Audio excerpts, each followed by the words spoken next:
Well.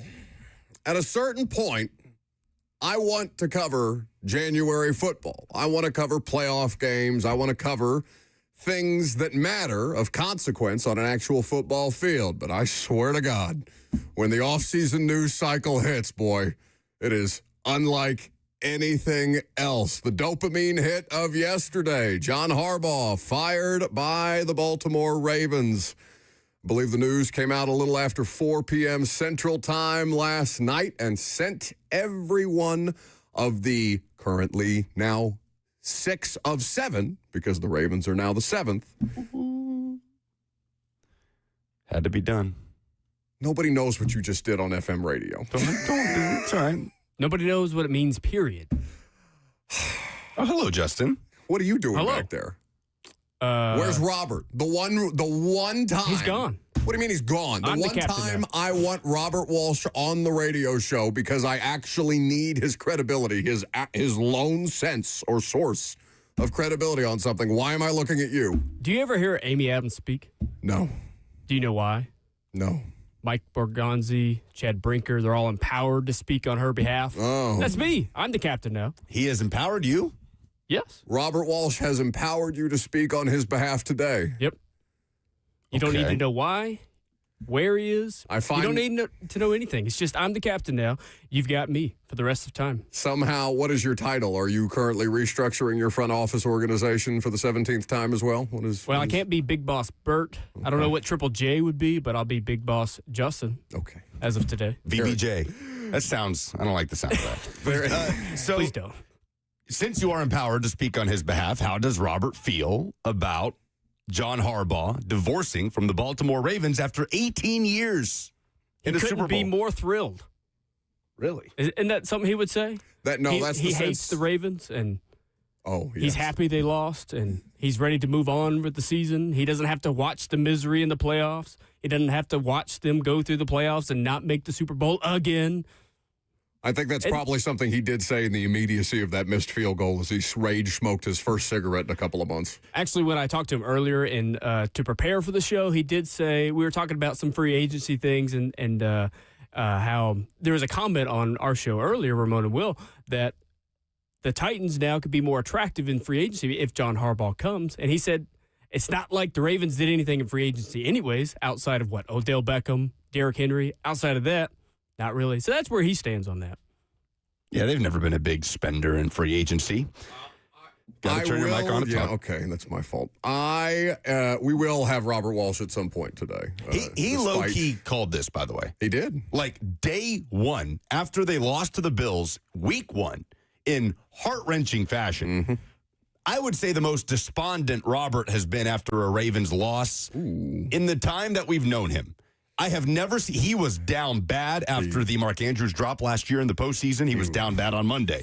He was miserable because I had that video production team in here to shoot something, and they said after the Bills game, "Where's the funny guy you said that we should get on camera?" I said that miserable SOB sitting back there with the lights off, sulking. I don't think he's going to be useful to us today. Robert, the Monday after the Sunday Night Football season opening loss to the Bills, where Derrick Henry fumbled and they blew that lead, was as down bad as we have ever seen him. And on that day, he said, John Harbaugh, there's a real situation where John Harbaugh is not the coach of the Ravens next year, and I thought he was insane. I thought he was just overreacting, but Robert Walsh has a pulse on the Baltimore Ravens. No, and he actually, Robert, he really does. He really does. I'm going to say nice things about him because he's not here, but I don't usually care what fans have to say. I mean, that's too big of a blanket statement. I don't put too much stock into what fans want about their favorite team. And it's not because I don't think that you know what you want, but I think that a lot of times you're not armed with as much information as you want to be or should be if you're going to make as definitive statements like the Nagy thing. And that's not a battle worth fighting right now. But Robert is the rare fan who I think is as dialed in on his favorite team in as intimate a way as humanly possible as any single fan I've met of any team ever. I think Robert really understands how that place works. Now, what he said last night, because he was on primetime with me, and I'll let him speak for himself here in a second, or perhaps we'll just have Justin do it like a puppet the rest of the show. What he said to me last night is it was time to old yeller him. Sometimes you just got to put Sparky down. You love Sparky, but sometimes Sparky can't make it up the stairs anymore, or Sparky isn't able to control his bowels, and sometimes you just got to take Sparky to the vet. John Harbaugh is Sparky. He's been saying it all season. He really has. So he also said that he is fine with this because it was a time in Baltimore. 18 years is an eternity.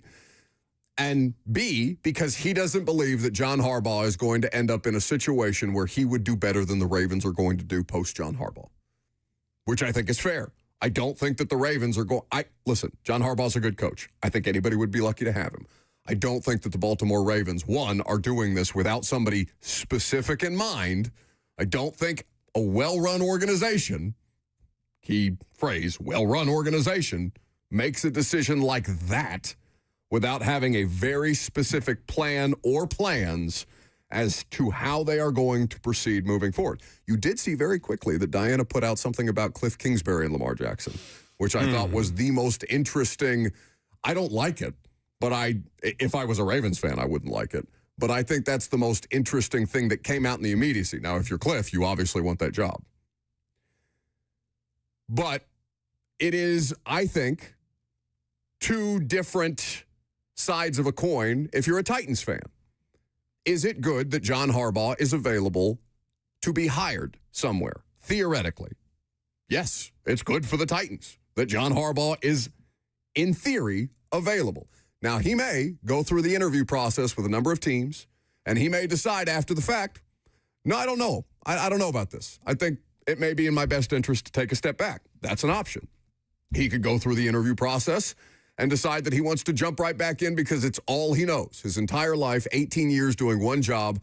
I think a person like that would feel a bit lost in the absence of a head coaching job, even if it was just for a season.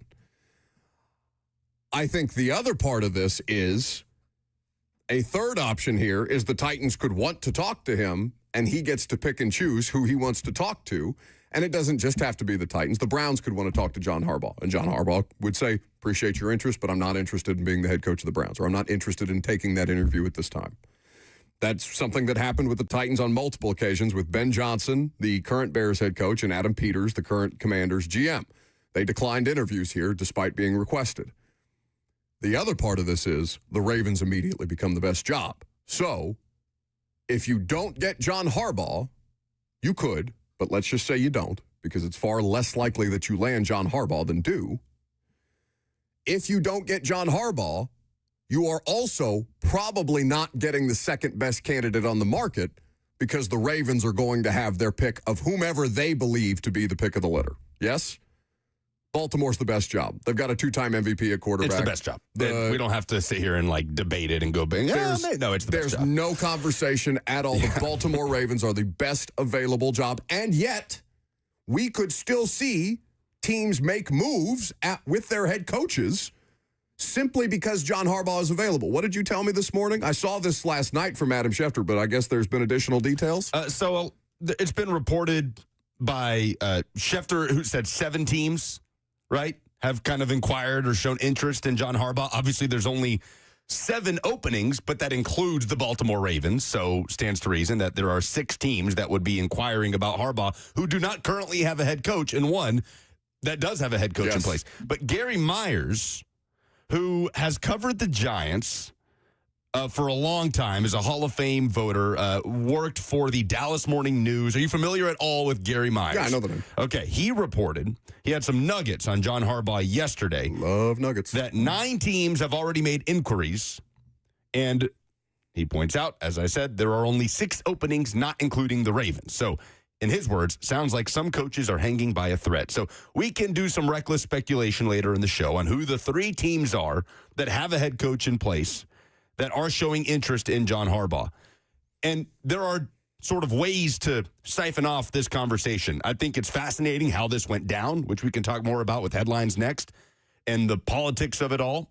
And as it relates to the Titans, seems like things are moving pretty quick here, where the Giants suddenly are a favorite, according to Adam Schefter, to land Harbaugh, an hour after the news drops? And they're also interviewing McCarthy, where there is, again, It doesn't mean that it won't happen, but there is no reported connection and no credible information linking Mike McCarthy to the Titans at this time, as we sit here Wednesday, January the 7th at 10:13 a.m. and change. And also, the significance that Sunday Night Football game carries somehow just gained even more weight after the fact with this. Like, is this Mike Tomlin if Tyler Loop makes that field goal on Sunday? Are we talking about Mike Tomlin today? No, I don't think that Mike Tomlin gets fired. John Harbaugh just got fired. Did you read Steve Bisciotti's statement, the owner of the Ravens? Yep. There was no mincing words. He made a decision, the owner made a decision, that this was in the best interest of the club moving forward. There was no mutual parting of ways. There was no agent's version of coach speak,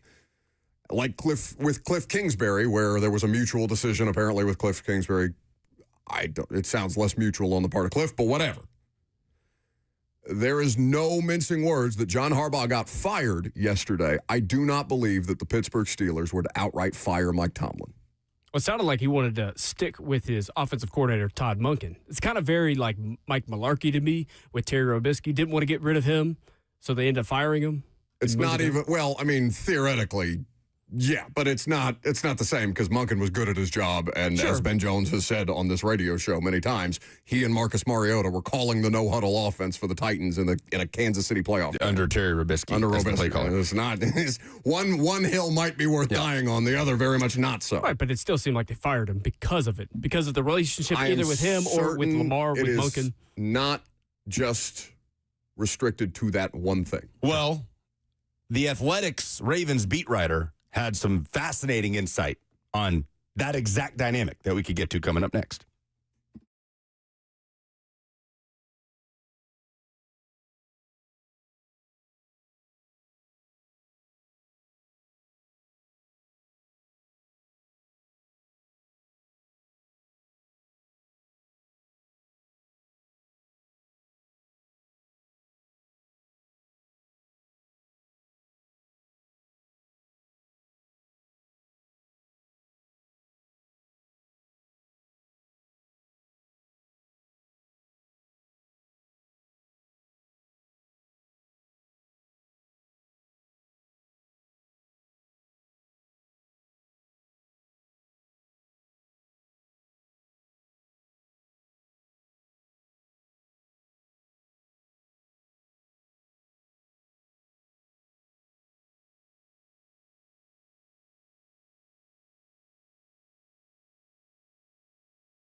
It's time for NFL headlines with Lucas Panzica.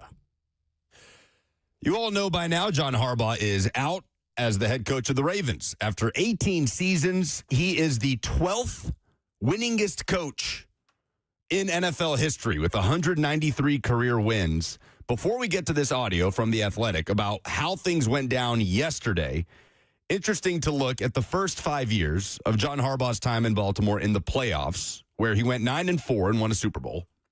In the last 13 years in the postseason, Ravens 4-7 in the playoffs, 1-5 in one-score games.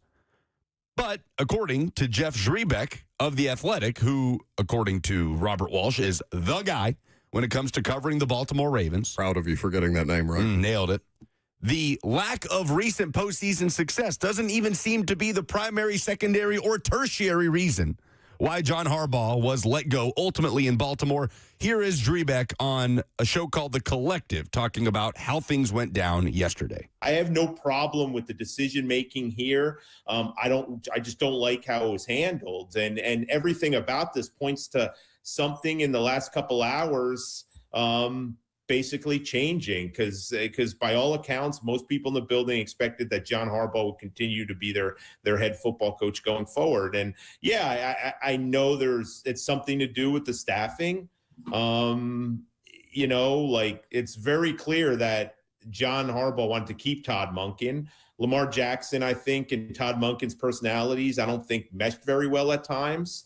And I think John was the buffer between the two for much of the year and much of the last couple of years. He was the buffer between Lamar Jackson and Todd Monkin. And it's not that they hated each other, Monkin and Jackson. I don't want to say that, but Harbaugh was definitely the buffer there to make sure everybody was on the same page. And, I think he thinks Todd Monkin was the right man for the job going forward. And I arguing with that. They played great offensive football for the first 2 years, and this year was a struggle, but Jackson's injuries, which are just unfortunate, part of that. So, as I said, guys, there'll be more going forward that comes out about the whys behind this. I imagine John will do a group media thing at some point. Hopefully the Ravens decision makers will as well. But yeah, this was the whole John Harbaugh not being their football coach in 2026 is not shocking. Right. I think we all thought there was, enough smoke here where this could happen. But the manner in which this kind of went down was a little shocking. And I know left some people in the building pretty disappointed in how this was all handled. So there you go. That is Jeff Zrebiec of The Athletic talking about how important Todd Monkin, Ravens offensive coordinator, was in all of this. Diana Rossini has talked about this as well, reported that he was a very key point in Harbaugh's dismissal, Harbaugh's refusal to even consider moving on from Monkin, which sounds like was something Steve Bisciotti, the Ravens owner, wanted to push for. And one thing led to another. John Harbaugh is out. Todd Monkin, by the way, getting interview requests for head coaching opportunities at this point. Rappaport tweeted last night that he's received a request to interview for the Browns job. But that seems like, I don't know, maybe the biggest hinge point in all of this is his refusal to move on from Todd Monkin, who it does not sound like had the best relationship with Lamar. I don't like that. If I'm interested in Todd Monkin, figure it out. You're not more important than he is, bud. I don't like the dynamic of a coach. And again, I don't want to say that you should defer to the player in every situation, but the player is infinitely more important than the coaches. So I would want more detail on why that relationship didn't work or didn't go as well as it should have from people like Jeff Zrebiec, who are informed about the situation, more informed in Baltimore. We will reach out to Diana, of course, and see if she can make herself available at some point at any point in the next couple of weeks as we work our way through coaching search stuff. The other part of this is, so Todd Monkin's interviewing for head coaching jobs. Let's say he interviews, but he doesn't get one. Would Todd Monkin, who is assuredly not going to be back in Baltimore, follow John Harbaugh to wherever John Harbaugh's next head coaching job might be? Because if you tell me that I can also get Todd Monkin as an offensive coordinator, if I'm to hire John Harbaugh, and again, I don't know if Monkin has grander aspirations and maybe he's tired of being an OC, wants to be a head coach. He's certainly older, right? He's older than Harbaugh, Monkin. Monkin is 63, or no, Harbaugh is 63. Yeah, Monkin has to be older than that. Probably about the same, I would say. 59. No. He's 59. What? Yeah. He looks so much older. I think it's more that Harbaugh looks younger. John Harbaugh, yeah. I mean, if Mike McCarthy and John Harbaugh are the same age, you're not going to... Somebody's taking better care of themselves than the other people. Anyway, so I would be very, very intrigued. Again, I don't want to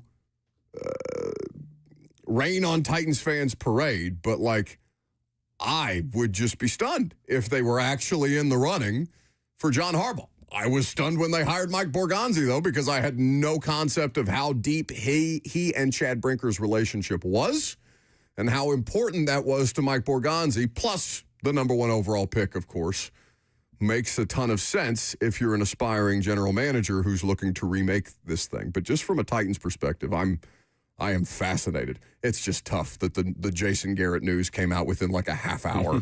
Like they've requested an interview with Jason Garrett. Because like if the Jason Garrett news had come out 30 minutes before, yeah, you don't love it, but it's not as quite a punch to the gut as John Harbaugh's available. Let's bring in Jason Garrett. Yeah, just an interview request, but I get what you're saying. Oh, it's tough optically. So Harbaugh is on the market, and there is officially a gem, a number one slam dunk coaching candidate, right? I mean, it's hard not to look at Harbaugh as like an Andy Reid type of candidate when he was let go from Philadelphia after that run that he had in Philly.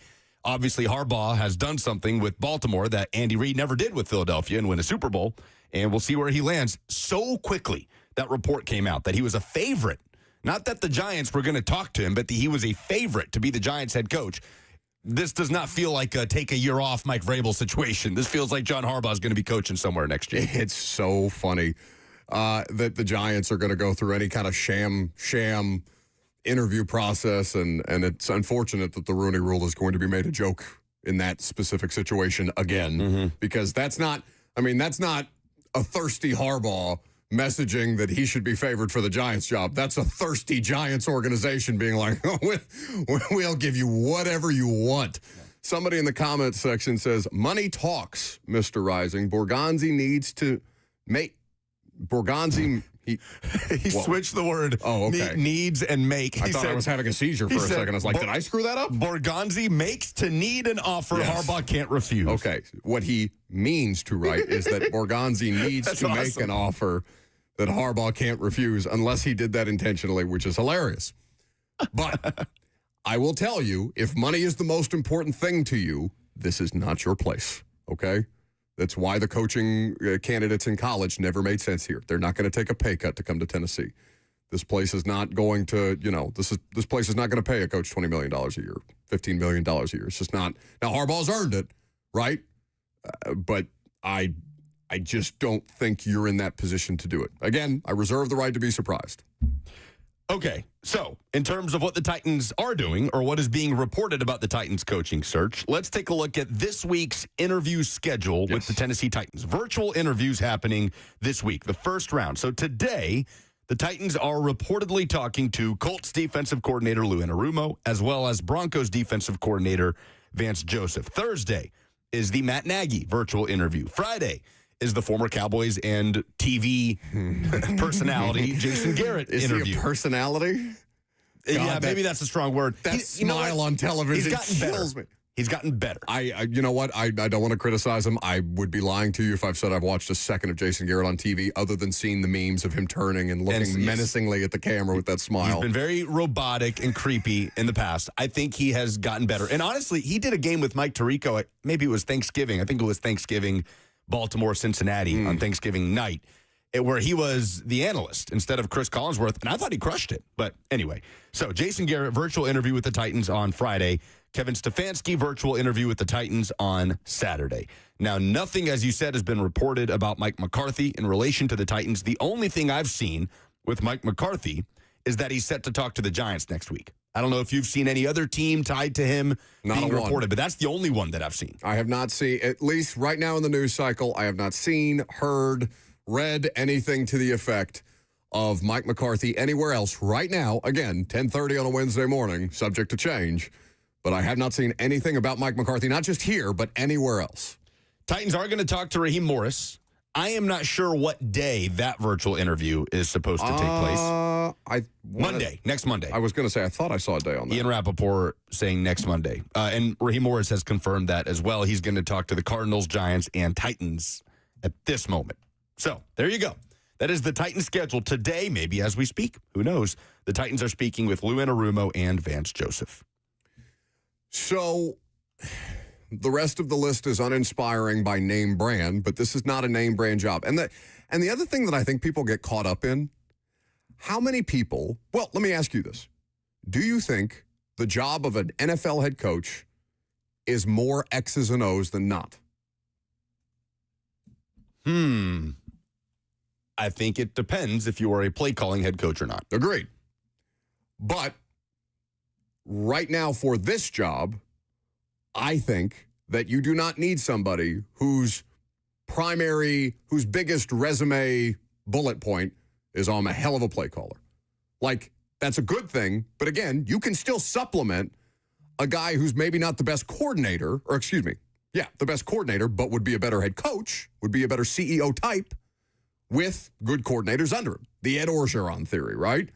If you got Joe Brady calling the plays on offense, what do you need Ed Orgeron to do other than get the boys fired up in the tunnel and make sure that, you're not getting in trouble from a recruiting standpoint? Although his Bussin' with the Boys interview may have shown some more light on the recruiting tactics of Ed Orgeron. That was good stuff. Trying to get somebody's Adrian Peters' father transferred from one prison to another is insane, and I love it. Anyway. It's probably just scratching the surface, too. So there are plenty of these people who you may look at, because Vance Joseph is a hell of a defensive coordinator. He's also got great players in Denver to make him look much better than he might otherwise be. But he is a good defensive coordinator. And has been a head coach. He has been a head coach. I like Vance Joseph as a candidate. For the same reason, I like Matt Nagy as a candidate. First and foremost, personally, I agree with their approach of not boxing themselves in, but I do think it is very important to have somebody in this specific situation that has some level of experience doing this job before. Yeah, Joseph, the 2 years in Denver, 5-11 year one, 6-10 year two, as the head coach of the Broncos. Obviously, he's back in Denver as the defensive coordinator.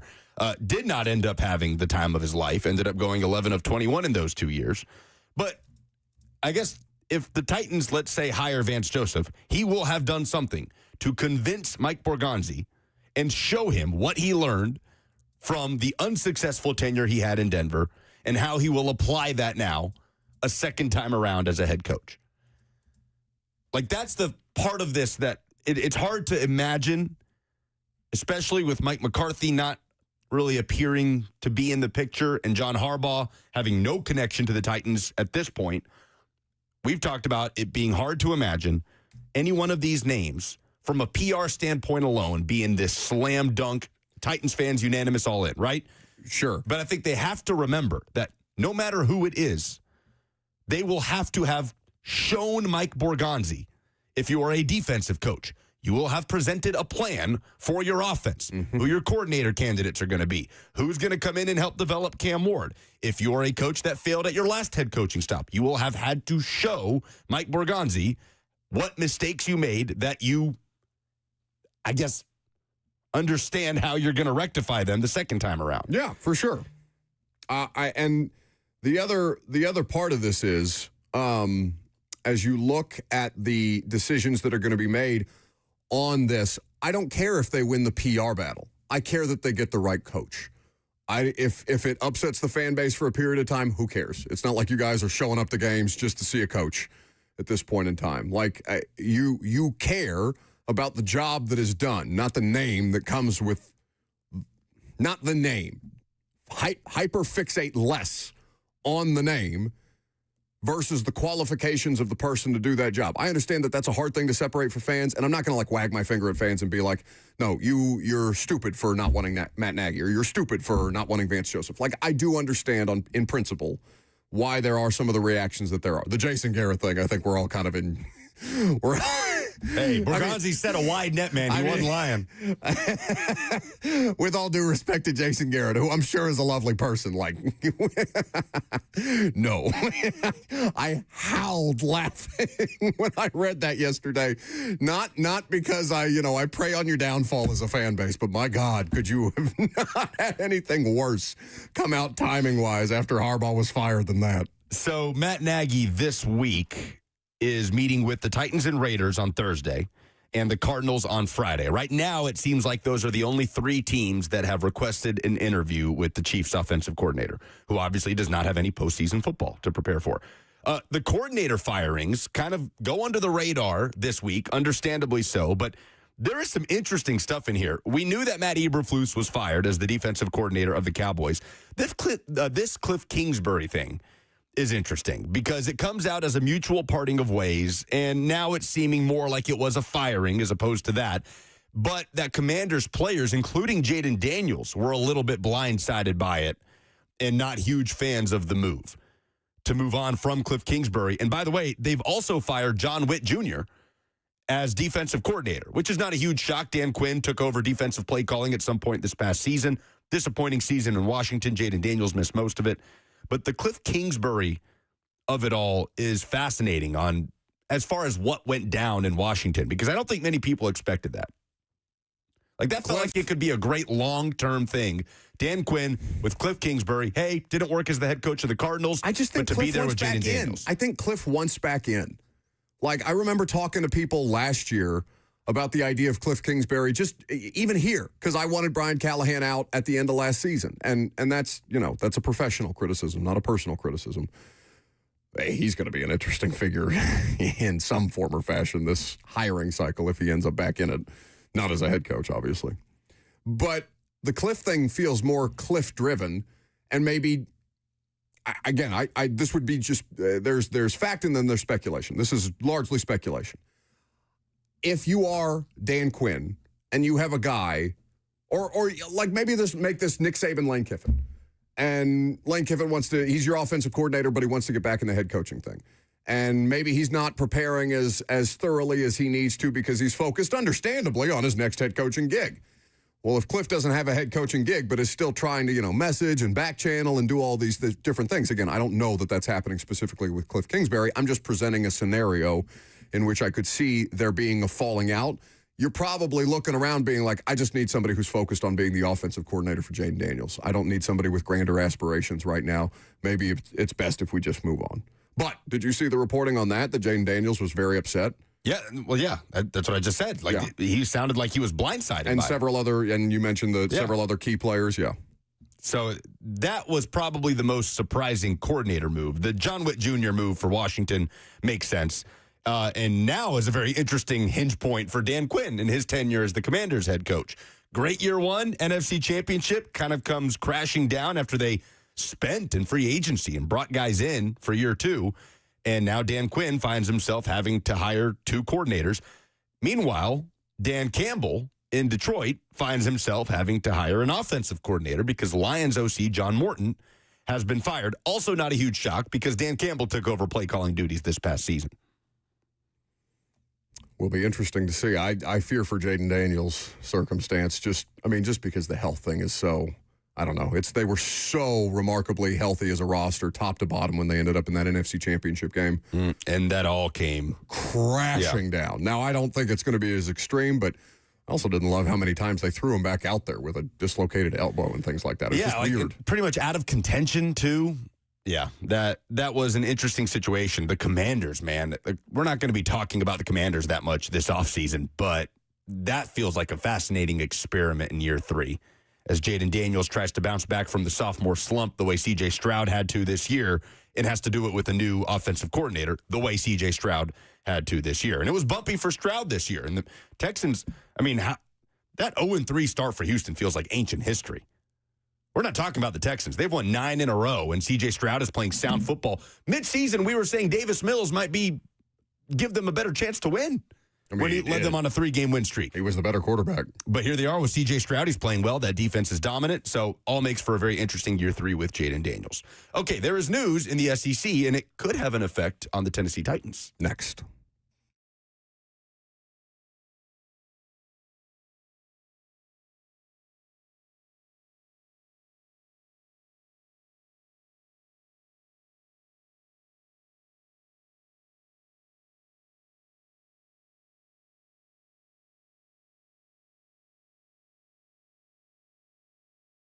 Nothing worse than an electrical, plumbing, or HVAC emergency. Most of the time, you don't know what it will cost or if it'll get fixed correctly or if someone is just trying to sell you something.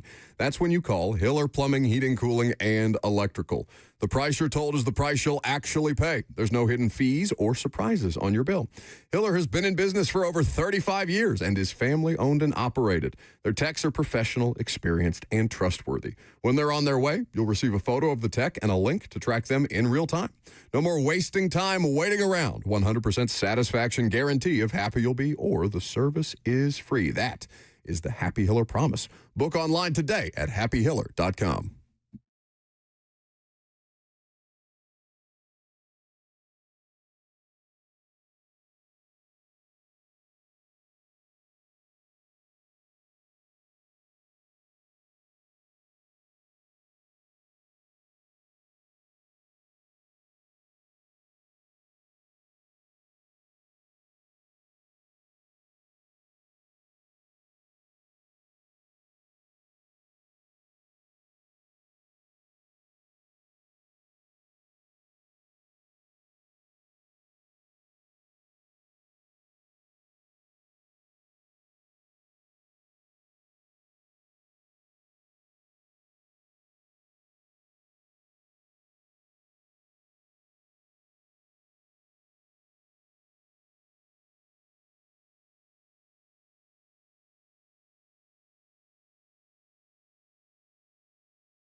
Okay, a lot to get to here. Obviously, the college football playoff semifinals start tomorrow. Ole Miss, the only SEC team remaining. We'll have time to preview that game. Ben Jones will be in later as well. Welcome back. We are fueled by Hattie B's Hot Chicken. This is the news of the day in the SEC, and it does have an effect potentially on the Tennessee Titans in the draft picture. Alabama quarterback Ty Simpson has declared for the NFL draft. Pete Thamel has reported it. We talked about Ty Simpson yesterday in relation to Tennessee and all the smoke that if he decided not to turn pro, that the Vols would be a major candidate to land Ty Simpson in the transfer portal. I will add, Carson Beck also declared for the draft last year before transferring to Miami, but granted, that was in December. That was well before the portal opened, and he had a lot more time to change his mind on that. It sounds like it stands to reason that Ty Simpson has heard some positive feedback on what he is as an NFL draft prospect, potentially as a first rounder, and he is going pro. So we'll see where the Vols turn. If Aguilar will come back, Sam Levitt is visiting this week in Knoxville, the Arizona State quarterback. But as it relates to the Titans, who picked number 4 in the draft, how much could this help a potential trade back scenario if you throw in a third quarterback, assuming Dante Moore goes pro out of Oregon? We already know Fernando Mendoza. Did you see his post on Instagram? Nope. I don't know that that's a safe assumption. You are familiar with this social media trend of at some point in your life, someone will tell you to do something. It's very important that you do X, Y, and Z. Yeah. You've seen this? I have. I apologize if people listening to us haven't seen this trend on social media, and I'm doing it or not on the radio. But for the purposes of this conversation, Dante Moore posted on his Instagram story, at some point in your career, people will tell you to leave college to go to declare for the NFL draft and play quarterback for the Jets. It's very important that you do not do that. So, like the Jets were in it specifically? The Jets specifically named. Who picked number 2? Yes. That's fantastic. So while I would not rule out the possibility entirely based on an Instagram story, I would say it does seem he has some skepticisms about going to play quarterback for the New York Jets. That's hilarious. Okay. Yeah. Well, it would behoove the Titans, I would say, for Dante Moore to declare for the draft. Sure. And so much is going to happen between now and draft time. The next 4 months, like, we can sit here and make definitive statements about what Ty Simpson is as a draft prospect. I don't think many people were expecting Jackson Dart to be the number 2 quarterback taken off the board at this time last year, and he was. So we'll see how it plays out. But I think it goes without saying the best case scenario for the Titans is you go into this draft with Fernando Mendoza, Dante Moore, and Ty Simpson as highly regarded quarterback prospects, which increases the ability to trade out of 4 and get more capital. The Cardinals sitting there at 3 are interesting there with the Kyler Murray contract and a new head coach coming in on what they would want to do at quarterback. Is one season, because he's been at Alabama as a backup for 3, right? Yeah, this is his 4th year at Alabama, Ty Simpson. He would have another year of eligibility. He has a redshirt year under his belt. One full season as a starter, is that the best version of Ty Simpson that we're going to see? Because he's not going to have better skill position players anywhere else, right? If he were to transfer, I mean, it may be irrelevant now, but if he were to go to Tennessee, for example, he's not going to have better wide receivers. He's not going to have better help than he would. I mean, maybe you say that the system would help him, but I would also argue that the system would hurt him when it comes to declaring for the draft. He could put up big numbers at Tennessee, no question. He could put up big numbers, but I don't think that helps him as a professional NFL quarterback for how that scheme is viewed. And I mean, you can bitch about that if you want to, but that's just the facts. His offensive play caller this year was an NFL offensive coordinator a year ago. So I think that this is his best opportunity with his draft stock as high as it's probably going to be, given his specific circumstance, to come out. What is Ty Simpson's biggest limitation as a college quarterback? Beyond even an NFL prospect, I would ask you that question. I would defer to you. Ooh. As you watch Ty Simpson and understanding that Alabama couldn't run the football, so he's in a one-dimensional offense, and a lot of times they're in 3rd and long, and he's having to bail them out, which he did on several occasions. As you watched Ty Simpson, what was his biggest flaw as a player? Oh, man, it's hard to say because I'm not going to say turnovers. The interception started to creep up late in the year, but he finished the season with 5 picks, and he went on a crazy run of not throwing an interception. Maybe deep ball accuracy, I think, was an issue at times this year. He's an athletic player. He's mobile. He can escape the pocket. He was a dual threat 5-star prospect coming out of Westview High School in Martin. But I think he's a really clinical. He's surgical at times. But deep ball accuracy, as someone that didn't watch every snap of Ty Simpson and is not an X's and O's type of ball knower, I would say would be what I would go with off the top of my head. So looking at him, I think that there are a lot of things that will make sense. I think that just as a draft prospect, he's viewed as somebody who processes well pre and post snap. That's a huge advantage coming into the pros. where it may take some other guys some time. And it doesn't mean that things will be easy for him necessarily, and that, should he face, for example, a Brian Flores defense or a Jeff Halfley defense or something like that, that he would be able to pick them apart. Did you see Nate Tice's post the other day? Something that made me laugh. It was, he said nothing, paraphrasing, but nothing makes him laugh harder than watching a defensive coordinator in the NFL come up with the most exotic blitz thing you've ever seen, and a quarterback just hit the check down or hit an easy pass because they don't know how to diagnose it and they don't know any better. It's a 20-yard gain. Like it's an explosive play, and you just spend all this time trying to put the quarterback in the blender. Quarterback doesn't know what he's looking at anyway, so okay, I'm going to take the check down. 20 yards. Anyway. A T-man on the F&M Bank chat says he struggled with pressure this season, Ty Simpson. Well, he was under a lot of it, and they were in a drop-back passing game a great deal. So I don't think – and also, talking about draft prospects, Caden Proctor was not as good as advertised as a left tackle of the future for an NFL franchise. I'm not saying that he won't still be a first-round pick. Dealt with injuries, too. Sure, and so perhaps that's something that should be accounted for there. It should be accounted for there. But I think you have to look more at about why was he in so many pressurized situations, because of the way that Alabama played or because he doesn't handle pressure well. Both can be true, but I think the sample size of Alabama putting him in difficult situations because of their inability to run a balanced offense, basically, this year kind of skews that sample size more. Ty Simpson was not good in the SEC championship game. But sure as hell wasn't good against the Hoosiers, baby. Had no chance against the Hoosiers. But to your point, Bama could not run the ball for the life of them in those two games. He was good against Oklahoma, and I think, that should carry some weight in a do-or-die situation on the road in the college football playoff against an elite college football defense coached by Brent Venables. But his draft process will be very interesting. I would say this is good news for the Titans that Ty Simpson has declared for the NFL draft. Just on the way out, college hoops, Tennessee basketball, huge win yesterday against Texas. They just dominated that game start to finish. 34 points for Jacoby Gillespie, career high for him, the highest mark by any player in the SEC so far this season, as Tennessee gets their first SEC win. Auburn thought they had a buzzer beater win against Texas A&M. Turns out they didn't. Very controversial finish there. And Vanderbilt is testing their unbeaten record at home against Bama tonight. Huge game at Memorial Gym at 8 p.m. Yeah, Tennessee really needed that win. Oh, yeah. 615-737-1045. I can just hit the button so you don't have to, drag all these things over to you. So far away. Mike is a Bama fan who wants to talk about Ty Simpson. Hey, guys, I saw every snap this year. I think Ty's biggest issue was actually durability. His dad came out and said he was getting epidural shots for his back from about week 6. So after that great run and the offense started to decline, he had I don't know what exactly the diagnosis was on his back, but he was getting epidural shots for the rest of the season. And then obviously the last game he broke his rib.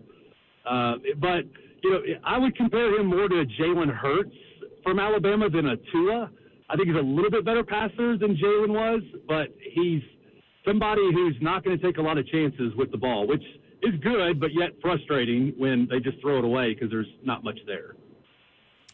Yeah, I appreciate the call. I don't think that's a durability issue. I just think he's getting hit a lot. He played all year, and he's definitely not the runner. He played all year until he got his ribs cracked, and then they pulled him, right? And number 10, what's the backup quarterback for Alabama? Keelan Russell, who might be their starter next year. What? No, that's definitely not who played in the second half. Oh, who? I don't think that's true. Who am I thinking of? There's a different player. What is that name you just said? I said Keelan Russell. Is that like a Freudian slip? Who is Keelan Russell? I have no idea who that is. Keelan Russell. That's who came in the second half of the game? Maybe I'm wrong. Keelan Russell is, am I crazy? Did you just make up somebody? That name was completely unrecognizable to me. Maybe I just misheard it on the broadcast, but either way. So, we'll see what happens with Ty Simpson. We will have the second hour. Austin Mack came in. Austin Mack. Keelan Russell is a 5-star on Bama's roster that could very well be the starter next year. We do have the dumbest thing in sports this week. Are either of you, because Robert has returned from the depths, so Justin is no longer empowered to speak on his behalf, as is in the Amy Adams Strunk vein, do we have things to give away for the dumbest thing in sports? Riley Green tickets. Okay, if you want to go to Riley Green, 615-737-1045 is the number. You call us and you tell us what the dumbest thing in sports this week is. We will pick a winner in the next segment.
11:01, good morning from the Circus Sports at the Mint Kentucky Downs studio. I'm Lucas Panzica. The NFL coaching carousel took a turn on Tuesday as the Ravens parted ways with John Harbaugh after 18 seasons. Harbaugh, the 12th winningest coach in NFL history and a Super Bowl champion. He reportedly is already a favorite for the New York Giants job. Meanwhile, the Titans coaching search continues. Today, the Titans reportedly are set to interview Colts defensive coordinator Lou Anarumo and Broncos defensive coordinator Vance Joseph. College hoops, Tennessee bounced back with an 85-71 win over Texas on Tuesday. Jacoby Gillespie with a career-high 34 points. And the Predators fell at the Oilers 6-2. Their northern road trip continues tomorrow against the Islanders. For all your foundation repairs and waterproofing needs, visit USSTN.com. Breaking news at once on your home for the Titans and Vols. This is 104.5 The Zone.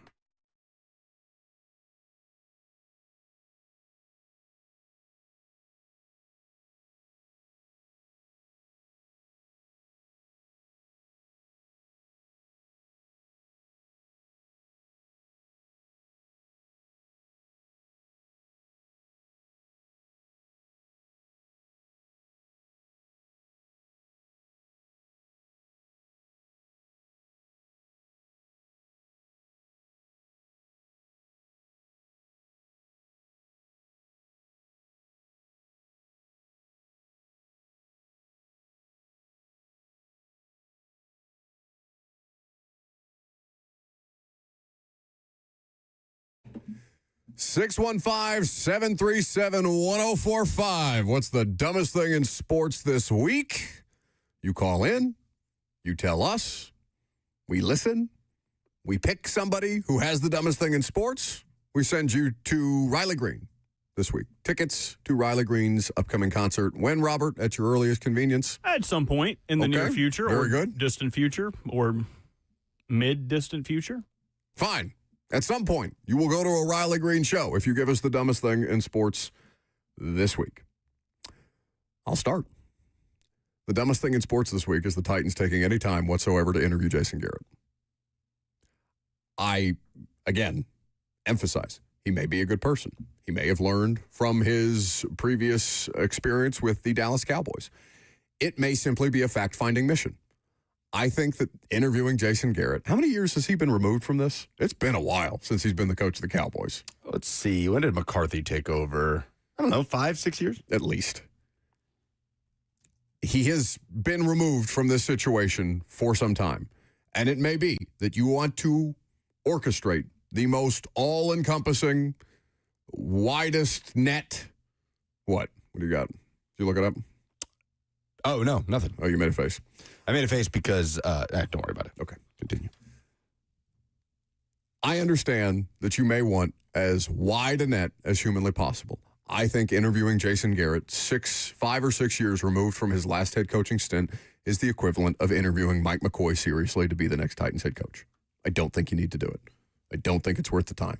I can't imagine he has anything profound to say, other than he's been working on TV and he's been sitting in a lot of production meetings, and maybe he knows something about your competition, and maybe it is simply about finding out information. Yes, Robert? Well, he does satisfy the Rooney Rule for gingers. Ginger? Yes. You do have to interview one of those every cycle. And you have to interview a Mike.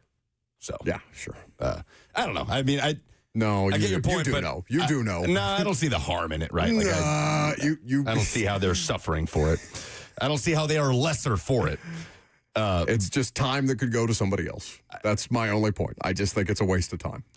I guess so, but they've requested to interview the people they want to interview. Sure. Like, they're going to get to talk to everybody that they want to talk to that also wants to talk to them. That's Right. the important qualifier that also wants to talk to them. So I don't see the harm in, again, wide net. So the Browns had interest in Condoleezza Rice, for Christ's sake, a couple of years ago. Remember that? How quickly we forget that Condi knows balls. Condi was a head coach. Condi knows balls. She was on the college football playoff selection committee. Condi knows ball, all right? Denigrate Condoleezza Rice at your own expense. Shame on you, really. My dumbest thing in sports this week is Mississippi State football, or at least Mississippi State social media and their admins for their Twitter account, because they put out a graphic yesterday praising Jeffrey Simmons, which they should, Mississippi State legend, now obviously a star who had an incredible season with the Titans. But the graphic put out by Mississippi State King Jeff. Never heard of as King Jeff. I don't know if he was ever Big Jeff at Miss. I think that started when he got here.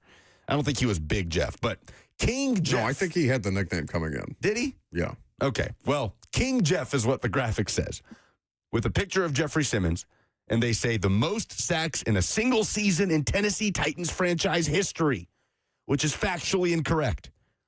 Jeffrey Simmons had 11 sacks this season, a career high, and he passed Terrell Casey for the most sacks by a defensive tackle in a single season in Titans history.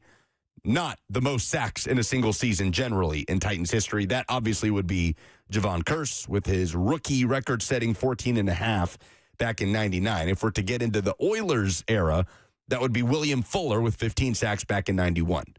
But factually incorrect to say that. Celebrate Jeff. Didn't the But be Titans accurate about it. collaborate on it, though? The Titans retweeted it, I saw. Maybe don't retweet it if it's wrong. They retweeted some love for Jeffrey Simmons from his alma mater. I understand. So did somebody just not, because the Titans, whoever's running the Titans graphics and stuff like that, they've screwed up a bunch of stuff this year, like putting out a final graphic and it says third quarter on it and stuff like that. Like there's been some missed details from something that shouldn't, a job that should not have missed details. And I don't know who's responsible directly for tweeting anymore since Nate Bain gave it up, but I don't think the Titans' attention to detail in the social media department has been top notch either. Because then they also tweeted out about, like, there was some stuff about Drew Bennett that before he was the legend of the game that was incorrect, like factually incorrect about Drew Bennett's path as a professional. I think there was also something incorrect about another legend of the game. I can't remember. The linebacker, Tulloch. Stephen Tulloch. Like they haven't done a great job this year. Anyway. Bert? I'm not going to do what everybody thinks I'm going to do.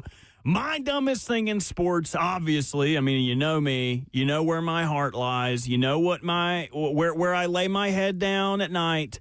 My dumbest thing is Troy Aikman. On the broadcast last weekend, he said to everyone watching at home, if you can't see this, Troy, come here, buddy.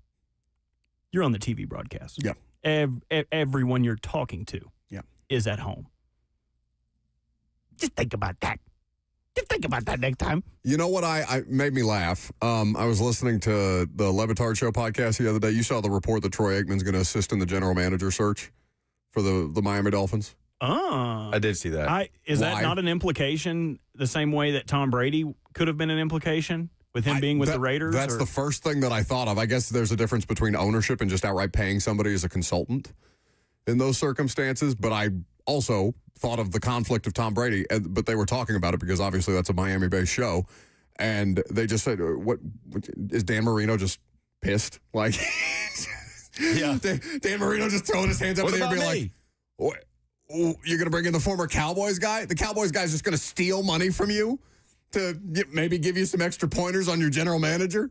Like, it's just a weird thing that the Dolphins did.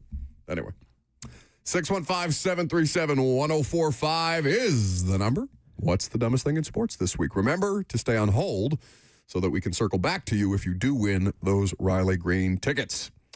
How about start with Tyler in Murfreesboro? Hey, guys. How's it going? Well,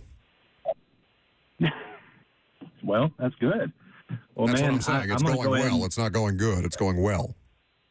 Well, Buck, I hope your day continues to improve and we find a coach soon. But I'll tell you this much, man. Like, I'm going to pick the obvious, unlike Bert. I think that the dumbest thing in sports was letting go Harbaugh. And after 18 seasons, it felt to me personally, seeing the strife that was going on with Lamar Jackson, that they had to put blame somewhere, and they chose their quarterback over their coach that's brought them success. I just find it really hard to understand how you can, I guess as a franchise, come in and have such a high expectation for winning when there are ebbs and flows of draft and NFL prospects, and you're not always going to make the playoffs. So for that reason, I think the dumbest thing in sports is firing a great football coach of 18 years. Okay, very good. Just under the Oscars music. And maybe you guys have already got into it, but I do think there are some misinterpretations on his part about what happened there. And we can talk about that later because we got to finish dumbest. But why don't we do that? I do think there are, at least on his part, and not saying that he's wrong, but I think there just might be some mischaracterizations of how the events took place. Okay, so firing John Harbaugh. Mike is in Hendersonville. Hey, Buck. Hey. So I had the John Harbaugh. I also had Jason Garrett, but I'm going to go with the Oakland Athletics moving to Vegas and not able to use the Las Vegas Athletics as their trademark. Wait, what? Yeah. That's a thing? Yep. Really? Their trademark or patent was not accepted. What are they going to be called? The Nevada Athletics? I don't think that's the issue. I think the athletics is the issue. No. So they tried for Las Vegas Athletics and Vegas Athletics, and the U.S. Patent and Trademark Office said no. No.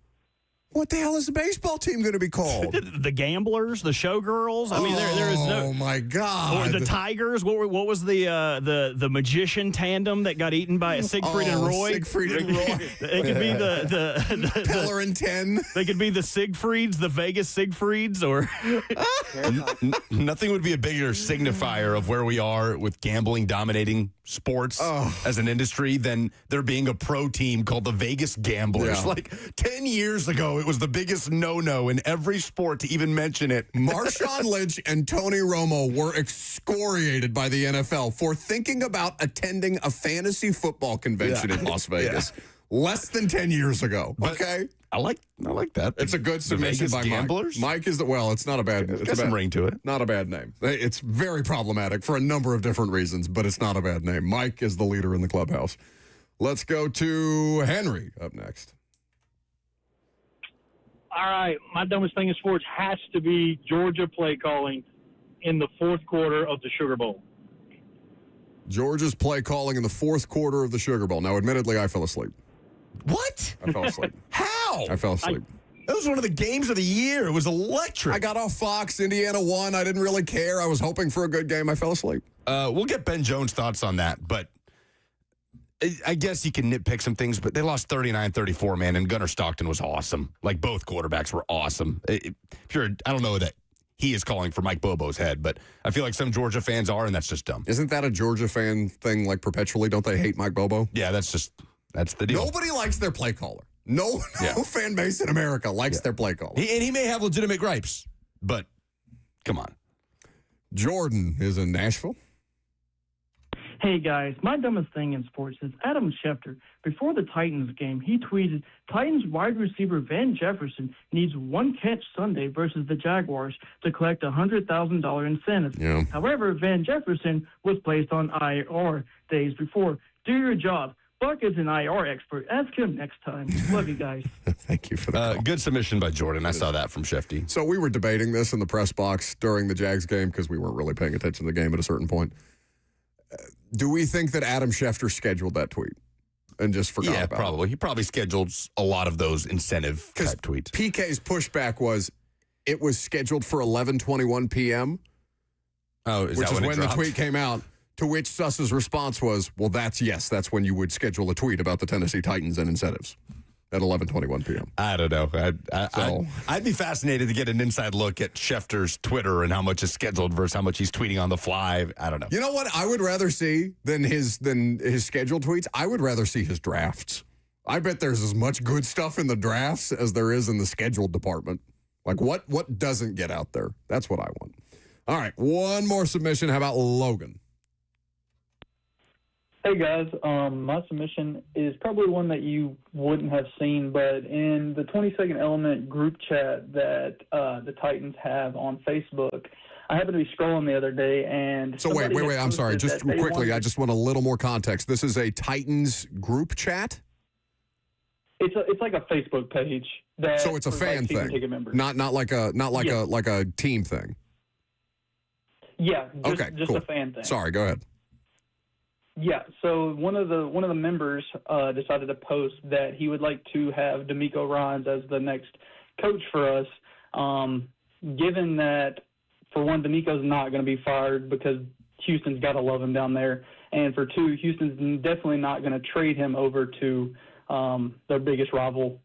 So I just saw that, thought that was pretty dumb for, we have some dumb people in our fan base, but you got to love them. Yes, I would say that's fair. I feel like Jordan might have the best submission. Either Jordan or Mike with the A's in Vegas. I think it's Mike. I think the A's not being able to continue to call themselves the Athletics and not knowing that when they picked up and moved the damn team to Vegas, I think that would be my submission, though the Schefter one is good. So we vote. Mike. Yeah, let's go with Mike. Okay, very good. Congratulations to Mike. He will be in attendance for the Riley Green Show. Robert will be back in touch with you shortly. What the Titans are prioritizing as far as their next head coach. We will play you some clips from Mike Borgonzi's press conference coming up next.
So 2 years ago, the Titans went into the coaching search with pretty specific parameters, it felt like, and what they wanted out of their head coach. And so did we, for what it's worth. Titans fans, Titans media wanted an offensive-minded guy, a departure from the Mike Vrabel era, all of these things. And now here we are doing it all again. Welcome back to the show. We're fueled by Hattie B's Hot Chicken. Go to HattieB.com to fuel your watch parties this weekend, playoff action in college and the NFL. Okay, on January 7th, 2026, as interviews are being scheduled, what would you say are the current parameters for the Tennessee Titans in what they want out of their next head coach? We'll hear from Mike Borgonzi in a little bit, but how would you describe it at this point in time when 2 years ago there were all of these boxes we knew they wanted to check? What boxes do they want to check this time around? The two things that I can discernibly take away from Mike Borgonzi's press conference and just how this entire thing has gone and talking to people on a damn near daily basis about this nonsense is accountability for the locker room, for the coaching staff, for the organization, and culture. Now, maybe you can lump those two things together because can you have a culture without accountability? I would argue no, not a successful one. I mean, you can. That may have been what they've had in years past. These are very broad. I genuinely think, and I not just think, I know that they are going into this trying to have as few preconceived notions about the idea of a coach as humanly possible. And I have no reason to distrust that they're going to do everything in their power to avoid preconceived notions. They might have ideas going in, but I think that they are committed to having an open mind about the process because as soon as you start to pigeonhole yourself, you limit the pool of candidates that you can pull from. There should be no limit on the candidates that they pull from except for Jason Garrett. Parenthetically. With all due respect to Jason Garrett. Again, you can't say it's not a wide net. It's a very wide net. Titans GM Mike Borgonzi was asked yesterday exactly what qualities the Titans are looking for in the next head coach. It's a lot to do with leadership. It's having a clear vision, having standards for what you do, and then having that person, not be afraid of conflict in a negative way, but being able to hold people accountable is the biggest thing. Throughout the whole building, Paul, staff, players, and how do you do that? And that person ultimately has to connect everybody in the building too. So you have to have that balance there of, being demanding, connecting people in the building, and just bringing people together. So those are the big things that really we're looking for. And obviously they have to have a strategic vision in terms of philosophy and X's and O's as well. Okay, so those are all things that I think you could broadly say, but and I don't, I'm not. We don't need to relitigate this, but doesn't that just sound like the guy that they fired before they hired Brian Callahan? Like they're just looking for another one after they fired the one that they had. Spilt milk, no crying over it, or whatever the phrase is. But they've wait, and Mike Borgonzi has no culpability in the firing of Mike Vrabel, but Mike Borgonzi wants Mike Vrabel, wants Mike Vrabel, which I think is funny after the fact, after we've gone through all this nonsense. But whatever, that's not his problem. How many of these candidates do genuinely, that of the report, let's just keep it to the guys who are scheduled to come in for interviews. Not rumors, not reports, not wants, not Harbaugh, because there's no reported connection right now, 11:27 a.m. on a Wednesday, no reported connection between Harbaugh and the Titans right now. Things could change. Matt Nagy, Kevin Stefanski, Raheem Morris, Jason Garrett, all these guys who are scheduled to interview, how do they fit the parameters that Mike Borgonzi just laid out? Now, we can't answer that in full because we haven't had up close and personal interactions with any of these figures. But as I look at the circumstance for Stefanski, let's say, what is the culture of the Cleveland Browns? I mean, Myles Garrett. They lose. It's the same as here. They're losers lately. I mean, it's The certainly... Browns are more perpetual losers, but you get my point. The Browns are a losing organization, right? Unquestionably. Kevin Stefanski brought them their best stretch of football since what, like the H.W. Bush administration? Who was president the last time the Browns won a playoff game before? That's a great question. Stefanski did it with Baker. Was it H.W.? I don't know. Why don't we put Zach Lyons to work back there since he's hovering in the back studio? Who was the president the last time the Cleveland Browns won a playoff game? Made a playoff game? Is that what he said? Won a playoff game. Won a playoff game. The last time the Browns won a playoff game before Baker did. Who was the president of the United States the last time the Browns won a playoff game? Oh my gosh, would that be Bill Clinton? I want to say it's further back than that. Because it was Bernie Kosar, right? What year? Bernie Kosar in 89. I was close. I was close. So George Bush, right? George Bush. H.W. Bush. H.W. Look at Lucas. You think it's Grant? Yeah. Taft. It was Taft. It's always But also, Taft. can we say something? Stefanski didn't win that playoff game. He was at home on the couch all week with COVID. So we can't give Stefanski that credit for that win. He What didn't a coach the nugget. game. What a nugget by you. Everybody forgets. And that team scored 48 points. And then he came back the following week and coached a playoff game and lost against Kansas City for 22 points. So they had a dip of 26 points between those games. Zach just rocked our world. That's electric. Well and then done also by you. all of his players yesterday saying the same thing the Titans players, what they want in the next head coach, which means that he was not an accountable person. Stefanski stinks. There you go. Hey man, I because I was having this conversation with other members of Titans media. I won't throw anybody under the bus. Oh man! While we were at it was either locker room clean that day or yesterday for Borgonzi's press conference. And I said, I really am trying to not take the Titans-Browns game as a one-game sample size of my evaluation of what Kevin Stefanski is. But, I watched that game and immediately understood why Browns fans hate that man. Oh, man. I mean, it was terrible. Terrible. Why do you want, after spending all season complaining about Brian Callahan, and for lack of a better term, everybody called him a beta male, and then complaining about in-game management, fourth down calls and win calling plays and everything. Would you want a guy where you saw called some of the worst two-point conversions? People got to get a grip.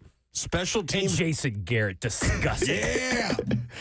Titans football, baby. He's perfect for you. So who called plays for the Browns in that playoff win? I don't know, man. I don't remember. Reese.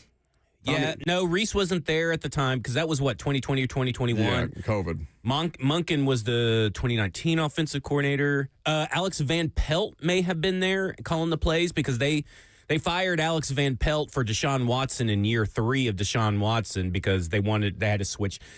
Kevin Stefanski has mismanaged 3 different types of quarterback situations. Just want to throw that out there as well. Mike. All right, so we're out on Stefanski. Thank you, Zach Lyons, for your time. You can listen Feel to free Blaine to and use Stefan Stink if you want. Stefan Stink. Mike Pfeiffer, the special teams coordinator of the Browns at the time, was the acting head coach of that game. Sure. He's Bill Belichick's special teams coach now. Electric. Well done by Zach. Wow. That's really good. Oh, Freddie Kitchens, of course. No, he had just been fired. Freddie Kitchens would have been the head coach. Yeah, he was the head coach before. What am I saying? Yeah. Who was their offensive coordinator? It doesn't matter. Alex Van Pelt was the offensive coordinator. Okay. Wow. But Stefanski was the play caller. So interesting. So I'm good on Stefanski. Wow. Okay. That just rocked my world. Honestly, I didn't even need that. Lucas, I said yesterday, I was just looking at that Browns Titans game and watching them play that game and being like, I cannot fathom somebody wanting him after this. If you actually watch the way that team plays on offense. It's so interesting how the Titans as an organization, we've talked about this, the way they've gone complete opposite so often, right? After firing a head coach, moving on to the next one, Malarkey to Vrabel to Callahan doesn't get more polar opposite than that. And we knew the Titans, after Mike Vrabel, were looking for younger, rising star on the offensive side of the ball, play calling head coach, quarterback guru. And they're not necessarily pivoting away from that and saying, okay, whatever the opposite of Brian Callahan is, we need it. but they are pivoting away from that process. And the process is the complete opposite, where they are not setting up parameters for themselves, which is probably the right way of going about things. How many Titans fans want a coach that has been an established head coach that has done this? I mean, we've talked about that as being an important quality in the next head coach. I really think it is the most important thing to me. But let's go back to Jacksonville a few years ago, post-Urban Meyer. Oh, God, let's just get somebody that can come in here and be an adult that has done it in this league. They go get Doug Peterson, a Super Bowl champ, home run, slam dunk hire. Yep. And they win a playoff game, had a little spike there. It comes crashing down. And now here they are with first-time head coach Liam Cohen, leading them to the 3 seed in the AFC. And we're, 1 or 2 results away from the 1 seed. I guess it just depends on how. So this is honestly a conversation for a different day. And I'd be curious to know what Titans fans think about this. What if it's just a guy to get you functional ahead of the new stadium? Like, what if this is a bridge hire? Or is this, maybe Cam is not something to be trifled around with that way that you would. I don't think you go into any hire thinking that it's a bridge hire. But I'm kind of okay with that. Like, just somebody to get them operating like a professional football organization so they're not a week in, week out embarrassment. Mike McCoy did that. Mike McCoy made them less of an embarrassment than they were. They no longer looked minor league. To his point, they were scoring, outside of the 2 games against the Jags, they were scoring 24 points with regularity. That's something unthinkable. It's like the whole joke about the European mind can't comprehend, Brian Callahan's mind cannot comprehend a Titans offense that scores 24 points with regularity. So I'm kind of looking at this as, all right, it doesn't have to be the guy. It just has to be somebody who can do this at a reasonably high level. An adult in the room. I think Peterson was that. And then there's Cam Ward in all of this. And Mike Borgonzi was asked yesterday about Cam Ward and I guess how he is sort of a centerpiece in this as they look for a coach that can put him in the best position. Yeah, no, what I think of his first season, I think he went through a ton of adversity, and I think he battled through it and he got better. The coach we're looking for on that side of the ball, whether it be the head coach, if an offensive coach, or just the offensive coordinator, is to help him develop more, and really to find a coach that can really accentuate some of the strengths of the players. You're always looking for that. Jim, really good coaches know their personnel, know their players, and what do they do well, and how do you put them in the best position to win? We're looking for someone that can, really look at Cam, and this is what he does well, and this is what our receivers do well. This is what our running backs do well. That's what we're looking for. Borgonzi on quarterback Cam Ward and how he factors in. It was also funny. Did you see the way he laughed off the Cam Ward involvement in the coaching hire? Like yes, he talks too much sometimes. I love that they're kind of like a no-nonsense buddy cop movie, the two of them. Borgonzi and Cam? Yeah, like it's just the idea of the two of them like going back and forth on, I want to talk to every coaching candidate. I want to sit down with them. It's that scene from the guy on the plane during COVID. I want to shake your hand.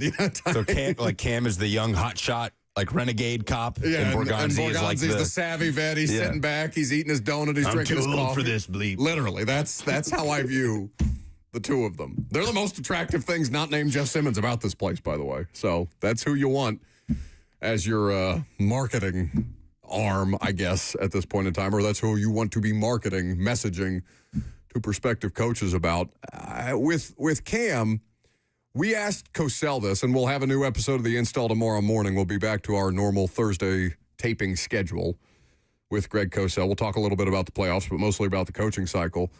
Greg said he likes the idea of Cam Ward in a Ben Johnson adjacent system, like from an X's and O's standpoint. Does that mean that has to be the head coach, or that has to be the offensive coordinator? Theoretically, it could be both, depending on whom you hire. But I think Greg did a really good job last week with us articulating the kind of schematic place where right now Cam Ward would have the best chance to succeed as he continues to grow his abilities. And how much further can you expand that profile of the quarterback, but just get him in a system that fits?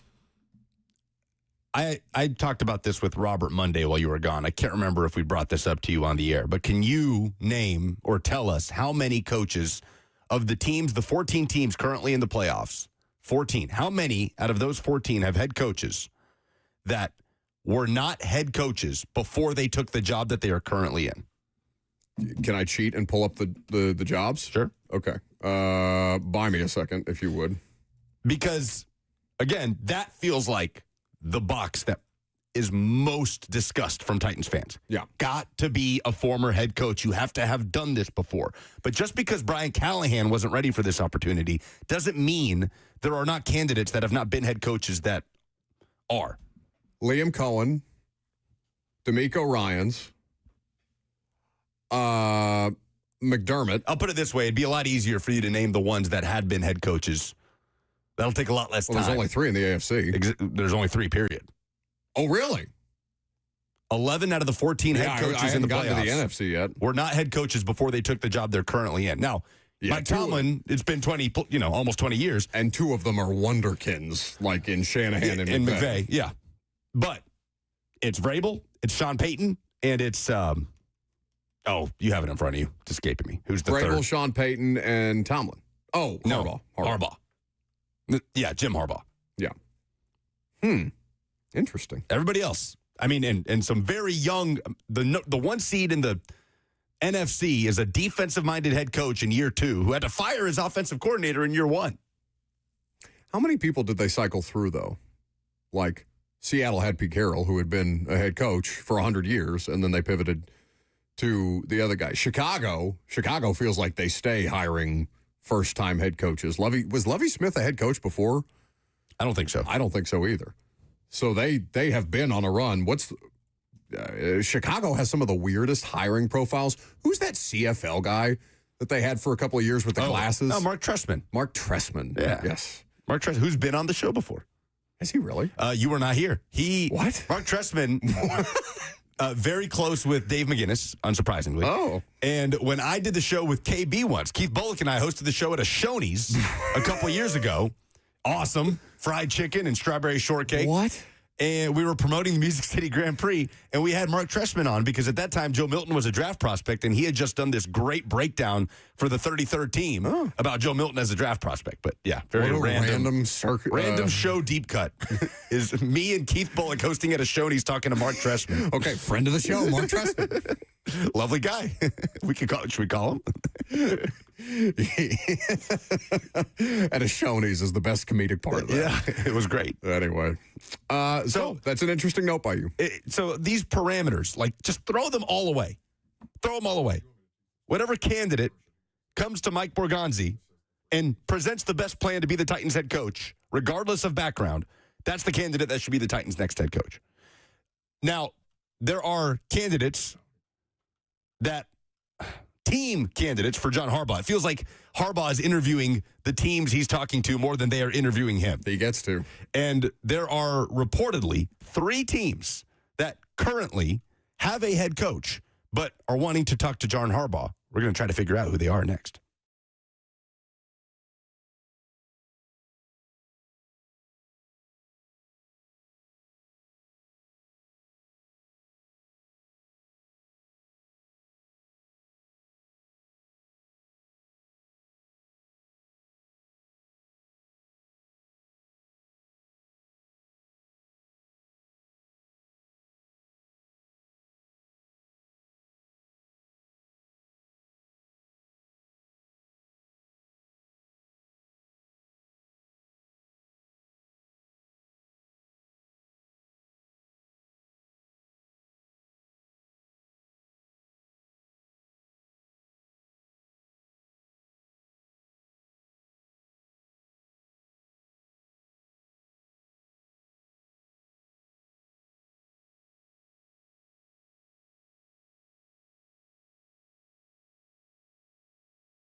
Welcome back to the show.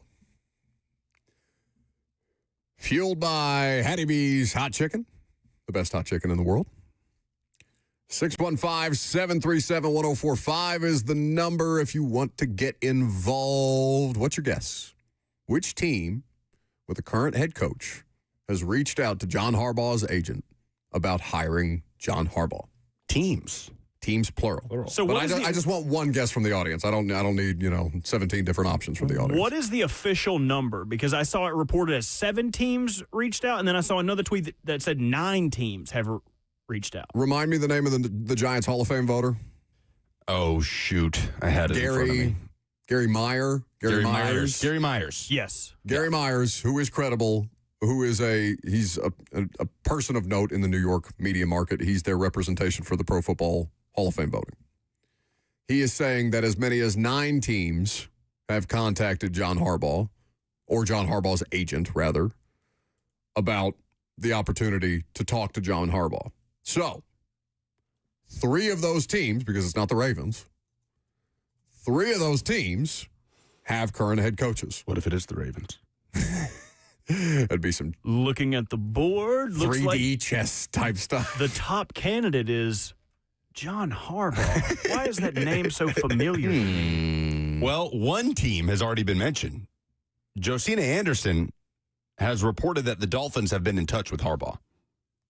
There have also been refuting reports from Dolphin beat writers. I'll have to get you their name in a moment. Really? Who have said the Dolphins have not. And they have 3 sources inside the building saying the Dolphins have not reached out to John Harbaugh. But it's no slight against Josina or Rappaport or Schefter, because I understand that their job is to get like the bite-sized type information that people feed on like drugs.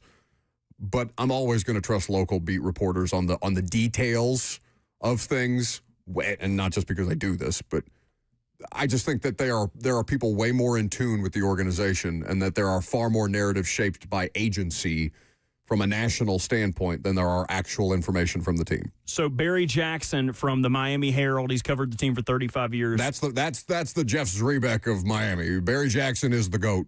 He tweets, the Dolphins have not reached out to or engaged with John Harbaugh in any way, according to 3 people with direct knowledge. I can't predict the future, but that's where we stand at this time. So saying they haven't reached out at this moment, but not to say that they wouldn't in the future. Okay. Good old-fashioned source off. All right. But we do agree the Dolphins would be one of these teams in the pot of candidates to be one of the 3 teams with a current head coach that would potentially have interest in Harbaugh. Why? Because Mike McDaniels felt like he's been hanging on by a thread all year. He seems like the best thing that they've got going for them right now. So you disagree? I don't know what the best What thing is they more have going attractive for them. about Miami than Mike McDaniels' presence? He just made Aaron Brewer the best center in football. Yeah, I mean, there's a lot of positives and negatives there. I don't know. You're not getting Lamar, so I mean, you got Tua saying, "Yeah, fresh start sounds nice." Robert, do you want to take this because you had a fascinating submission on this? So I have a number of teams that have head coaches. I have 4 actually that I think would make sense to reach out to them. But I'll give you my number 1 and a team that is not being talked about right now. If the Philadelphia Eagles do not succeed in the playoffs, Nick Sirianni, in my opinion, would be fired. Yes. And they would reunite John Harbaugh with the Eagles. I think that's the winner. I think there's no way Howie or even Jeff Lurie hasn't called and been like, hey, come on home. They're 4.5 Eagles legend, special teams coach. 4.5-point home favorites against the Niners. That would be their reverse Andy Reid, where Andy Reid was there for 18th years, could not get over the hill, goes to the Chiefs. It's kind of sad. You see your old girlfriend succeeding with a multimillionaire. This would be bringing your, air quotes, Andy Reid back home. This would be Lane Kiffin getting back with his ex-wife. 100%. That is my team that I think makes the most sense that has a current head coach in the playoffs. Or I have 3 other teams that I think make a ton of sense, but I'll open the floor to you guys. What about Dallas? Jerry really lets them have a pretty long leash.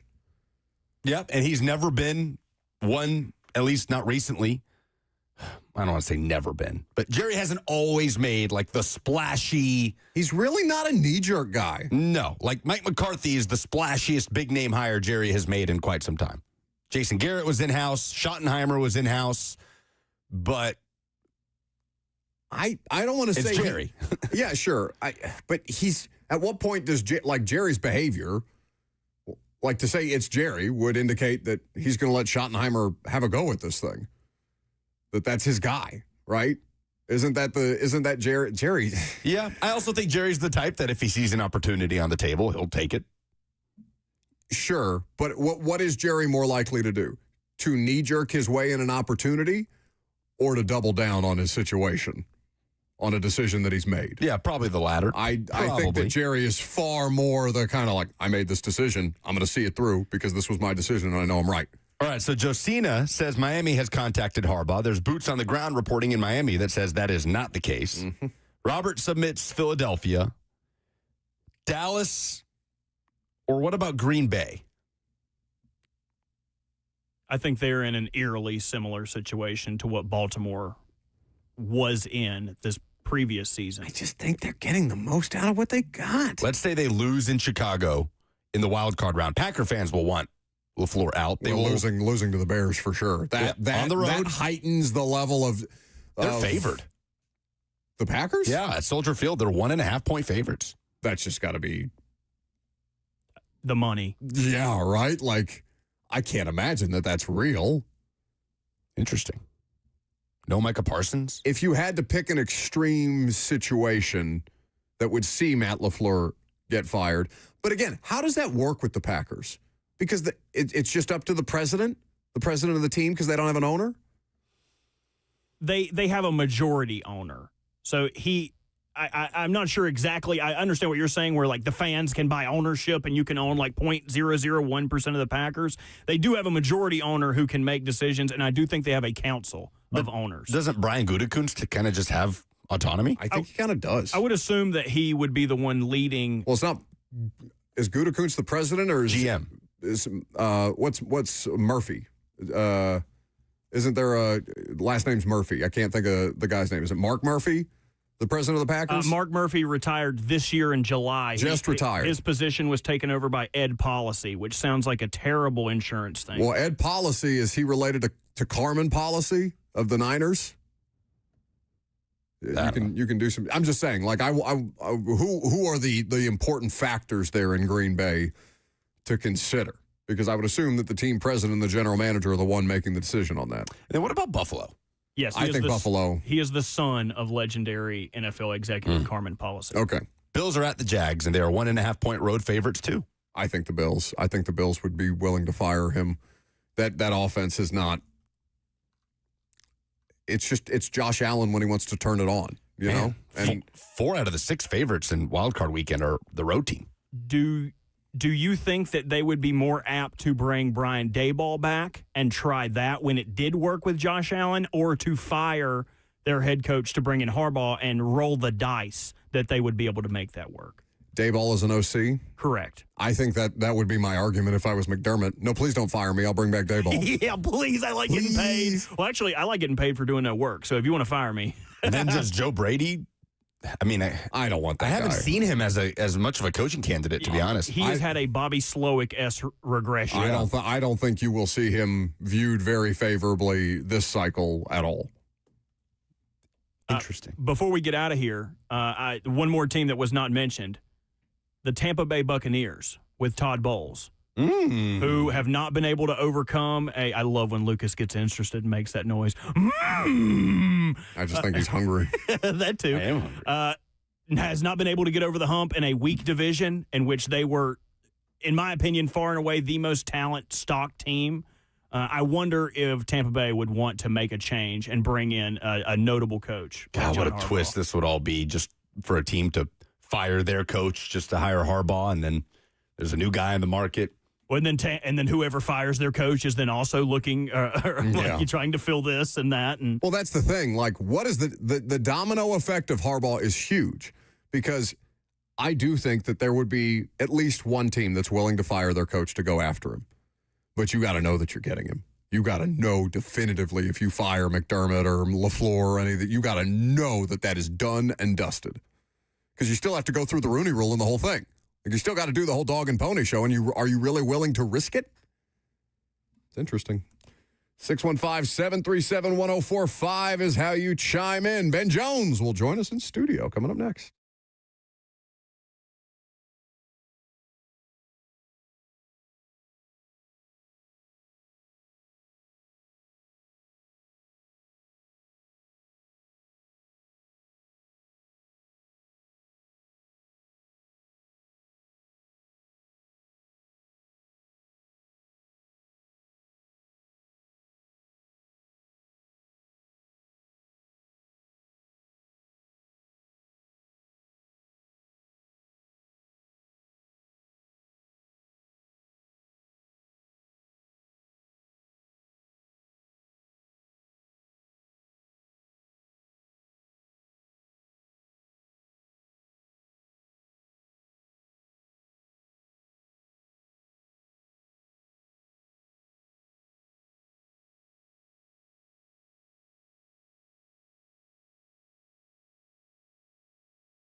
12:02, good afternoon from the Circus Sports at the Mid-Kentucky Down studio. I'm Lucas Panzica. The NFL coaching carousel took a turn yesterday as the Ravens have parted ways with John Harbaugh after 18 seasons. Harbaugh, the 12th winningest coach in NFL history and a Super Bowl champion. He is reportedly already a favorite for the New York Giants job. Meanwhile, the Titans coaching search continues. Today, the Titans are reportedly set to interview Colts defensive coordinator Lou Anarumo and Broncos defensive coordinator Vance Joseph. College hoops, Tennessee bounced back with an 85-71 win over Texas on Tuesday. Jacoby Gillespie, a career-high 34 points, and the Predators fell at the Oilers 6-2. They return home tomorrow to host the Islanders. Big game tonight for Vanderbilt. The men's squad still undefeated, hosting Alabama in a top 15 matchup at Memorial Gym. 8 p.m. is the tip-off. For all your foundation repairs and waterproofing needs, visit USSTN.com. Breaking news at once on your home for the Titans and Vols. This is 104.5 The Zone.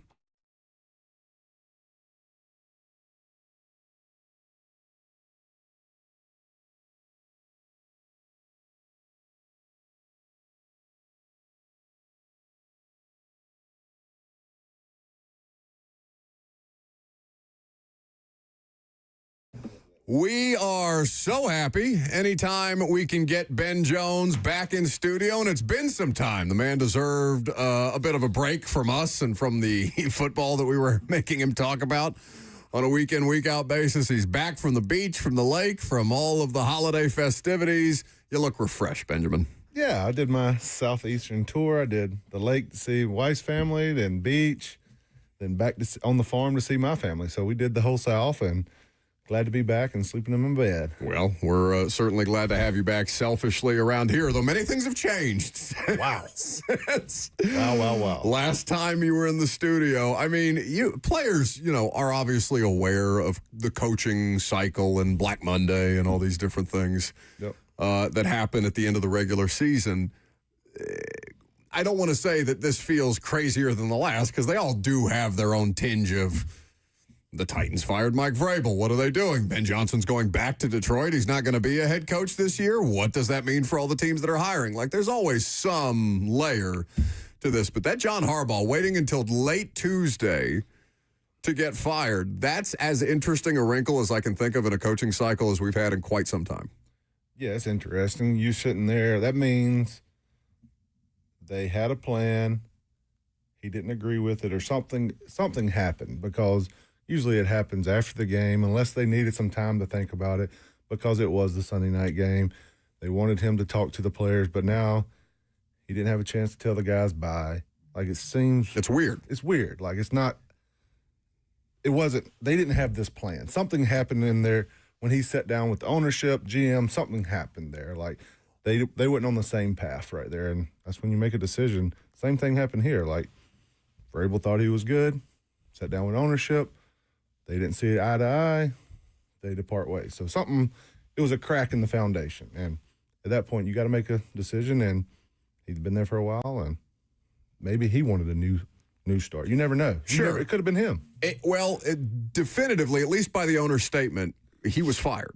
So that's not like this mutual parting of ways type of situation. It Right. seems that they made the decision that they were going to move in the best interest, or move in the direction that they felt was in the best interest of really Lamar, but also the organization. Well, he was dug in on certain things, too. Like, it feels like there was an avenue for John Harbaugh to remain the coach of the Ravens if he holds on to offensive coordinator Todd Monkin, which he wasn't willing to do.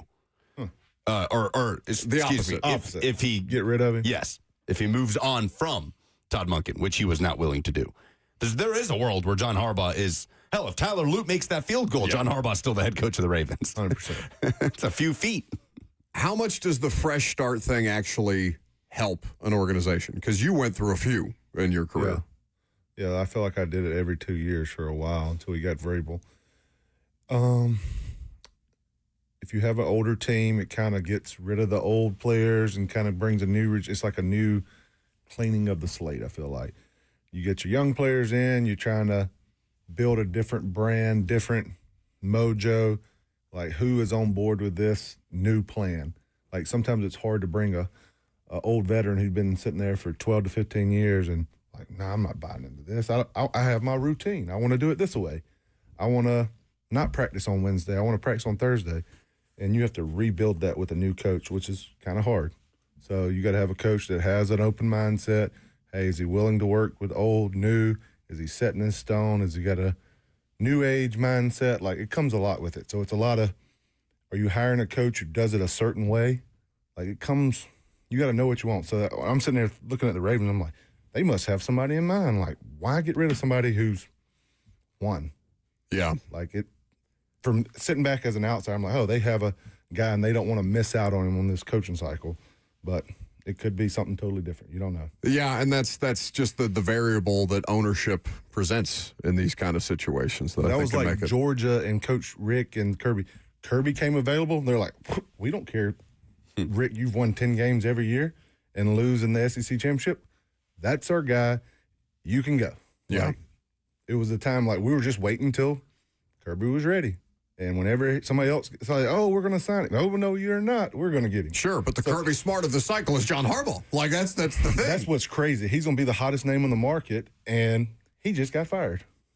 So Jeremy Fowler has put out little blurbs on basically every team in the NFL, especially the ones that have made a change, where things stand. And here's what he writes about the Titans on ESPN. While the Titans could focus on offensive-minded head coach candidates due to the need to develop Cam Ward, he says Tennessee is legitimately intrigued by a handful of defense-oriented candidates, too. San Francisco's Robert Saleh is one. Rams defensive coordinator Chris Shula is another. I add parenthetically, the Titans have not reportedly requested to interview either of those coaches. He says the Titans will be open-minded knowing they can pair a defensive head coach with a strong established offensive play caller. Some of the candidates to interview for the head coaching position could become coordinator options too. Landing a strong staff for the head coach is paramount for Tennessee's new front office. Were you, anytime you would undergo a head coaching search or turnover as a player, did you have any sort of preconceived hopes on if it would be an offensive-minded or defensive-minded coach as an offensive lineman? It's nice having, like, I've been on both. Like, Kubiak was offensive-minded, O'Brien was offensive-minded, Malarkey was offensive-minded, and Vrabel was the first defensive-minded.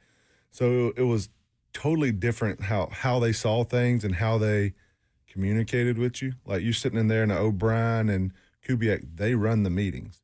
Like, Vrabel was more of, hey, I'm going to run this as an overall view of the whole team. Like, hey, these are the keys to win. This is what it takes on offense. You got to do this. This is what defense needs to do. This is what special teams need to do. He gave you the broad picture. Then kind of let his coordinators do everything else. And he would, like, pop in meetings like, hey, he would give you a nugget in the O-line room. He would give you a nugget in the D-line room that day and be like, hey, we really need to focus on, hey, getting beat inside this week on twist games. Like, hey, they run their games this way, then he was out. So I kind of like that as an offensive lineman because he was kind of more focused on the defense, like over there more than sitting in our room the whole time. Hovering. Yeah. Like, you feel that pressure. Sure. When it's an offensive coach, your offense isn't doing well. Like, you can feel it in his voice. Like, you can feel it a little more. It's a lot of heat on you if it's an offensive coach in there. But it's nice to have an offensive coach, honestly, because you're not constantly getting a new coordinator too. Like, say if you have Shanahan, he can hire a new OC every year. He's still calling the plays. So that's kind of nice too, because you know you're going to run a certain style of offense for your career while your head coach is there. So I see both sides of it. It's one of those things. Like, I was Byard was he just did an interview with Taylor and Will on Bussin' with the Boys, and he was talking about Ben Johnson, and Kevin's description of Ben Johnson was he's an offensive play caller that's wired like a defensive guy. He wants to kill you. He wants to score 40 at any given point. If he doesn't score on every drive, he's furious. And you're not going to see, like Kevin described, like Vrabel on the sidelines being very animated, very involved, very interacting with you guys drive by drive and things like that. Whereas Ben Johnson, you apparently just don't hear him speak at all. Like, he's just going through, he's dialed in because he's calling the offense and everybody else is managing all the other chaos, for lack of a better term, that happens on an NFL sideline in game while the head coach is focused on calling the plays. So as you see this, Ben, as you've watched Cam, grow into what he is and understanding that there are some things that they changed offensively. We've talked about, for example, Luke Stalker's impact on what the running game started to look like. Right. And frankly, Mike McCoy being just better at delegating and Bo Hardigree kind of getting into a bit of a groove after a while. But things are going to change here now. Is there, based on Cam Ward's skill set and what you see him succeed at and where you see him come up short with, is there a part of you that thinks he would be a fit in a certain kind of system, like a specific kind of system that comes to mind? Not necessarily a coach, like from a head coaching standpoint, because I think, honestly, Ben, the offensive coordinator is as big a hire here as the head coach is. 100%. Yes, with Cam, you want to see him mature. You want to put him in the best situation. But honestly, most of these offense coordinators, when they come in, they have everything. Right. And they condense it to what's best for their players. Like, say, when we had Marcus as a quarterback, Arthur ran we ran more RPOs, more zone read. Then it went to Tannehill. Like, Tannehill would rather throw a 3-level throw, read it all out, and not, hey, I'm going to go here to hand off and read. So they kind of fit your player. So whoever they hire as an OC, whoever they hire as a head coach, it's more important to get all the guys in the right places. Like, hey, I got to get an OC that does this. I need a guy upstairs that's going to help me with these decisions. I need a head coach to be the leadership role. I need a DC to delegate. So it's not just one hire. It's who they're going to bring in all these meetings. Like, hey, if you hire Harbaugh, who's his OC? Who's his DC? Who's going to be the guy in the box? Hey, is that relationship with the GM and head coach, does that mesh? Like, you're trying to piece so many puzzles together to get the perfect scenario. And that's what's hard, and that's why people get fired every 2 to 3 years in the NFL, because relationships go bad, this goes sour, so it's hard to get that perfect match, and that's what everybody's trying to do every single year. I want to ask Ben about Arthur Smith. I want to talk about the college football playoff because Indiana is tracking to be a champion. I'm getting ready to go to my first Indiana football game on Friday. I'm fired up about it. Ben Jones in studio. More of Ben Jones next.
The Tennessee Men's Clinic is here to help you like they've helped so many guys over the course of the last decade. They are the one-stop shop for men's performance, and they want to make sure that you're not wasting time, wasting valuable opportunities, because you've only got one life. It's too short for not nows, maybe laters, and tomorrows. If you're noticing issues with ED or performance, then your relationships, your confidence, and even your career may have already been affected. Online folks promise convenience and discretion, but their treatments are generic and some even unsafe. Guys, no more excuses. The Tennessee Men's Clinic is the state's first men's health-focused urology practice. Multiple urologists and providers focus solely on male performance the right way. No unproven snake oil or peptides without solid research. Since 2014, they've pioneered men's health in Tennessee and have been testing and growing to make sure you get the best care and the safest, most effective treatment. The #1 Middle Tennessee Men's Performance Center is the Tennessee Men's Clinic. So call them today, 615-208-9090. That's 615-208-9090, or visit them online at TennesseeMen'sClinic.com.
We got Ben Jones in studio on a Wednesday as he made his way back from his well-deserved vacation.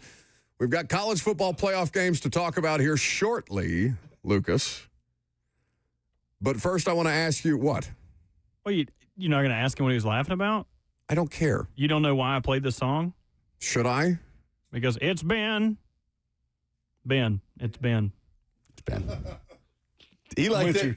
Oh, you did. I got you. Yeah, he got it. If you could laugh again into the mic. No, it was my fault for not. No, it's okay. It's okay. It's the appropriate level of laughter to be greeted with. It was between that and it's been a while, and I was just going to cut it's been, but It's Ben. you know. You gotta love him. He's great. Do I? Do I have to love him? I love him. I don't think I do. I'm a fan. At least you have one. Just cut it. Can that? Let's just make that the theme whenever Ben's in studio, and we don't play any of just that. See what you get for being creative. Now you have more work. Well, I mean, I like being creative, so that's not work to me. I'm still waiting on the fruits of that creative labor at some point in time. I think you're the only fruit that you could desire. It's Ben. You could not have dropped that in more comedically. Like, whenever we tease it, coming up next. It's Ben. Yeah.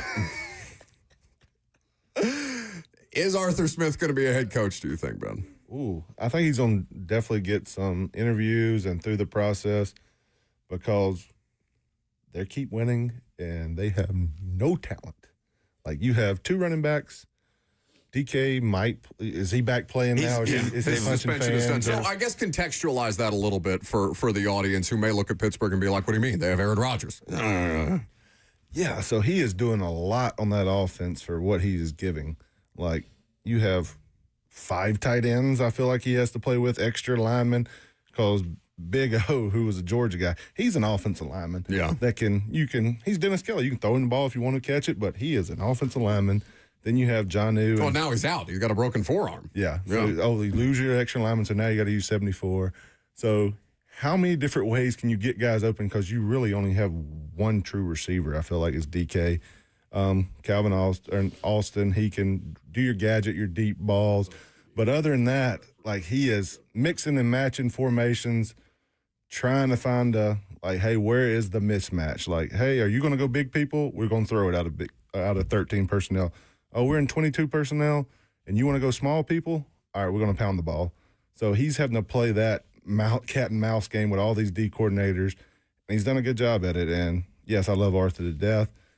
And, yes, I think he should get another shot. Is it this round? Is it next round? I think he's going to be very selective because he knows most time you only get 2 really chances to be a head coach. So if it's not the perfect situation, I think like, hey, I'm going to do this again. I'm going to find another guy or find another quarterback to come in if it's not A-Rod and keep doing this until he gets the perfect spot. Did you think his Atlanta tenure was like weird for the things that they seem to struggle with? Because I'm sure, again, we're not privy to all the information, and I'm sure there's some things that Arthur would take issue with for criticism versus what was fair criticism. The biggest thing that people seem to take away with is you have all these skill players and your usage of them seems bizarre. Right. His first 2 years, he was really hit on the cap. Like, he had to get rid of. He gave us Julio. Yeah, he won that. Give him credit. I remember we had Art on to talk about. Well, it was a recorded interview. We didn't do it live, but I remember asking Art, so what do you want? What do you want for Julio? And then they ended up doing it. Yeah, so he gave us Julio, and he got rid of Matt Ryan, but you had to sit there with cap hit. So yes, they drafted well. You give them credit. They had some. They really went, but they couldn't really add any pieces on defense and stuff like that. They really had to draft well. So, but he went on the table and played the whole Ritter, and that was the thing. Like, I think that was his guy. It didn't work out for him, and that's how it works. Like, your OC, if you're OC and a head coach and you don't play well on offense, you're writing your check, like, you're getting out of there. Has there been a single interview request for Arthur Smith? Well, he can't do it right now. He can do it online. Why? He can do it. What do you mean? He can do the virtuals right now? I thought they couldn't interview people in the play. Oh, you mean requests? Yeah, he can have a request. No, actually, I don't think I've seen there hadn't been a single one reported requests for Arthur Smith. I'm sorry, I got confused on when you can start to interview people who are currently in the postseason. But you can. Titans are interviewing Vance Joseph today. Yes. I mean, it's not a game week for the Broncos, so is that why? I guess because it's a bye? Yeah, that makes sense. Yeah. And the Steelers are obviously playing this week. Ben Jones, your Georgia Bulldogs were outscored by Ole Miss in the quarterfinal, in the Sugar Bowl. Great quarterback duel. Trinidad Chambliss just making the extra play. He's been waiting for weeks, by the way, to stick this to you in some form or fashion. I'm not sticking anything to anybody. I don't think that's true. But how did you come away feeling about Georgia after the loss, and how impressed were you with Ole Miss led by Pete Golding and kind of what many people are saying is the storybook narrative of this college football playoff, the most impressive job done by a coach in this playoff, and Pete Golding? Yeah, when talking to like all my buddies and stuff, I'm like, this is the team you don't want to play. They're playing. They have no fear. They have no. What? Why? What? We're not talking about Indiana over here. We're talking about real football. We're talking about the most impressive in the SEC. Take a look at the SEC and how they fared. We're talking about the most impressive storybook season happening in the playoff, which is, of course, what Pete Golding is doing with. I'm sorry, Ben. He very rudely interrupted. Yes, let's put it. Indiana. He's probably going to leave now since he's got that escalator in his claws. Shut up. He might be the new Ravens coach. Hey, dude. We need to talk about Kirk Cignetti as an NFL coach. Oh, my God. No, don't. Let's do it. No. And just break his heart over there. No, we actually should bring up that front office sports report. I'm glad that you mentioned that. Anyway, continue with your analysis that is wrong and woefully misguided. So Ole Miss had everybody like, hey, was Kiffin have on this? Did he have a big say in the offense? Like, hey, how are we playing here? Like, you see the Tulane game, they really don't show you anything. When we played them during the regular season, they were beating us like a drum the whole game, then decided not to play the fourth quarter. Like, they were winning by 9. They scored on every single drive, not punt, not field goals, touchdowns, 5 in a row. So going into it, I'm like, oh, man, is this going to be the perfect storm? Or are they just going to be bad and trying to get in the portal and go run with Lane? So I'm sitting there like, this is either going to go two ways here. They're not going to be prepared. They're going to be out of shape and all that and just ready to hit the portal. But old Trinidad made a point in that fourth quarter. He ran around. We couldn't even catch him. It was just like running around in a circle. He's just going to run it. Oh, I'm going to throw it to you. Oh, I'm going to run around here. Oh, I'm going to throw it this way. Give him credit. He played his tail off that game. We did everything we can. We got down there and didn't score on the goal line. We kicked the field goal, got safe, and we had our opportunity to win, and we didn't take advantage of it. Ole Miss, 3.5-point underdogs against Miami in the Fiesta Bowl tomorrow in the semifinal. Can you even wrap your head around what Ole Miss players are experiencing at the moment with all of the questions around what assistants are and are not going to be coaching in the semifinal? There's kind of this air of, we almost didn't expect to get this far, right? Because now all of this is coming up, and it's like, you didn't plan for this? You didn't think this is something that could happen? And now here they are. Like, can you put yourself into the mind of an Ole Miss player with everything that's going on, and here you are a game away from a national title? Yeah, and you're sitting there like, should I put my name in the portal now if I want to leave? Should I sit back and wait a little longer? Like, it's putting these kids in a really bad situation. Like, if it's looking out for the kids and doing all this for the best thing, like this portal right here in the playoff, this is not ideal. And Miami's probably thinking like, yes, get all of the distractions over there. We're playing well. Nobody wanted us in this playoffs. We just whooped these two teams back to back. Like, we are the team to beat. And Miami, I'm glad we're not playing. Like, if we'd have beat Ole Miss and I'm sitting here and we would have lost to Beck, I would have been a long year for me. I'm glad we're not playing him. Yeah, but wouldn't you have, I mean, I know it's a hypothetical, but wouldn't you have had some confidence there because you know Carson Beck better than anybody? Yeah. I don't have confidence right like that D-line they have. Yeah, oh, man. That's different. That's a cheat code. And we saw like, hey, we struggled. Georgia has struggled on some elite pass rushers in the past. They have 3 or 4 of them over there. Big guys, can rush the edge. Georgia was really beat up at the O-line. And that was not a good matchup for us. And they can pound the ball. They can throw it. They have weapons. If Carson Pleck just don't turn it over, they win games. Yeah. When he turns it over, they lose. And that's pretty much what it is. If he plays well, they're going to win. Does Kiffin get a ring if Ole Miss wins the national championship? Yes. Absolutely. He's getting a bonus every week. He's getting the bonus, but it's coming from LSU. It's part of his contract. But Ole Miss decides if he gets a ring or not, right? They have to give him a ring. Do they do it before the Magnolia Bowl next season on the field? Yeah. I hope it's like a little toy ring they give him. Not the real one. Like ring the one, pop? yeah, just give it to him from the because I think people think that everybody gets the same ring, but there are like levels to the rings. Like, It's different levels, the yeah. support staff. If the Eagles won the Super Bowl last year, like the broadcasters get one kind of a ring, the support staff gets one kind of a ring, the coaching staff gets a different kind of ring, the players get the best ring, right? Like there are different levels to the quality and caliber of ring. So maybe Lane Kiffin gets a ring pop. That game is in Oxford, LSU Ole Miss next year. I'm sure that will be golf balls will be the least of his worries at that point in time. No doubt. Ben Jones in studio. If you have a question for Ben, 615-737-1045. That's the number. You're not even over there. It's so good. Where are you? You're hiding. Damn it. So let's talk about real football because Indiana went and smacked the SEC in the mouth in a Rose Bowl. Oh, we did too. We smacked Alabama. Sure, but Indiana continues to do this in ways that actually make Kurt Cignetti as an NFL head coach at the end of all of this very scary. Vegas? Cignetti, Mendoza? Oh, God, I can't even imagine. I cannot. You know it's going to get pitched. It should be pitched. It's certainly by some representation. I don't know who, what SIG or what shop SIGs is at as far as the agency goes, but Can Vegas wait until... You know where he's at? He's with Jimmy. Oh, is he? He's a Jimmy Jimmy Sexton guy too? They're all with Jimmy. We're all Jimmy. I'm even Jimmy. I think Robert is represented by Jimmy Sexton. I think that's not true. He is. We're a package deal, guys. Y'all know that? You have agent insight to share with us back there? No, I am similar to Lamar. I am represented by my mother. That adds up.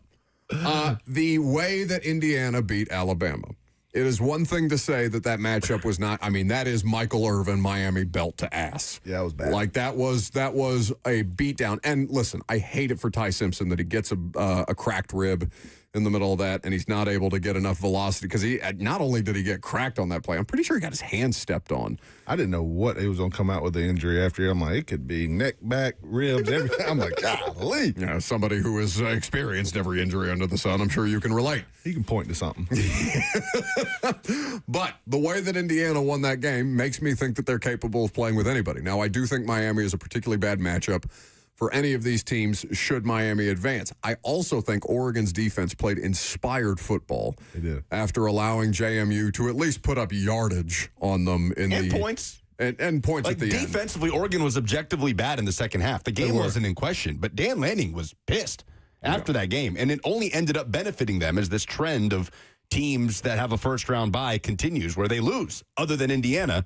1-7 for teams that have a first-round bye in the CFP. So message received by the Oregon defense because they came out and just wrecked Texas Tech. And Texas Tech's defensive line is almost as good, if not better, in certain circumstances than any of these units left in the field. But they can't score points. And what was it, 16 points, enough to get by Texas Tech at that point in time? What did you see from the Oregon defense? Yeah, they were hungry. They went out there. They got embarrassed by JMU in the second half. They kind of relaxed, and it was rat poison for them all week. Rat poison. They literally just fed it all week, and they came out and they wanted to prove. They got tired of hearing it from their coaches. They got tired of hearing it from the media, and they answered. They answered the bell. And this week they're sitting there. They're going to be saying, "We got embarrassed by Indiana. You're getting all the rematch, all this. We should have done this. You shouldn't." So they're going to definitely come out with some fire and juice. So Indiana's got to weather that storm. And if they can do the first quarter and a half, no turnovers, weather the storm, I think Indiana is the better team. But you got to come out and play well early for Indiana. They just look so sharp on every level, right? And that's the thing that makes that long layoff. Because how many days? 21, 20? More than that, I think. Had passed between the Big Ten Championship and the Rose Bowl, and they were the only ones who looked like they didn't have any level of rust without the tune-up game that Ole Miss and Oregon got. Yeah. Big Ten Championship was December 6th. The Rose Bowl was January 1st. Okay. It's almost a month. So they basically had a month of layoff and looked like they're the only team that looked like the exact same team that you saw all regular season. Yeah. And that's a credit to the players for staying on top of their game that way. I just think it's a masterful coaching job to keep that to be able to reiterate a message that just doesn't go stale to those guys. Because I imagine at a certain point, Ben, that's the thing that trips me out about the Ben Johnson thing. Like you guys have seen this breakdown that he does after games, the good, better, best thing. Yeah. Good, better, best, never let it rest. He literally does that. That's the Titans, Catholic Diocese of Nashville commercial. What? Good, better, best, never let it rest until your good is better and your better is best. The Catholic Diocese has an ad. An ad on Titans radio that, yeah. Does it really? Yes. Yeah, that's and go Titans. That's at the very end. Okay, news to me. Anyway. For years, this has been happening. I'm doing things. Anyway, his whole breakdown is like at the end of the game, good, better, best, never let it rest. He does the whole thing. And I just imagine being a professional football player in a locker room, the first time he does it, being like, you serious? But now they're all in on it. Like it's a rallying cry a little bit. Even if it seems corny and hokey on the onset, like Cignetti is like the ultimate version of that to me, because I just don't think he screws around in any way, shape, or form. I think that dude is a cold-blooded killer. Yep. And he's going to have those guys ready to play anybody, no matter who it is. I'm worried about them having the brain fart moment less than any other team left in the field. I agree. I think they're a good team, and I think he's got one goal. They're going to be completely dialed in, no distractions. And they have to really play bad to lose, honestly. They're that good. They've done it week in and week out. And unless somebody takes it from them, I don't see them losing. Who's your national championship? Who you got if you have to pick these two games this week? Miami, Indiana. And? Who wins it? Mm-hmm. Well, I guess we could talk about that next week. Cross that bridge when we come to it. Miami and Indiana would be a hell of a basketball game in another world. Instead, it's a football game. Ben Jones, good to have you back, bud. Good to see y'all. It's been.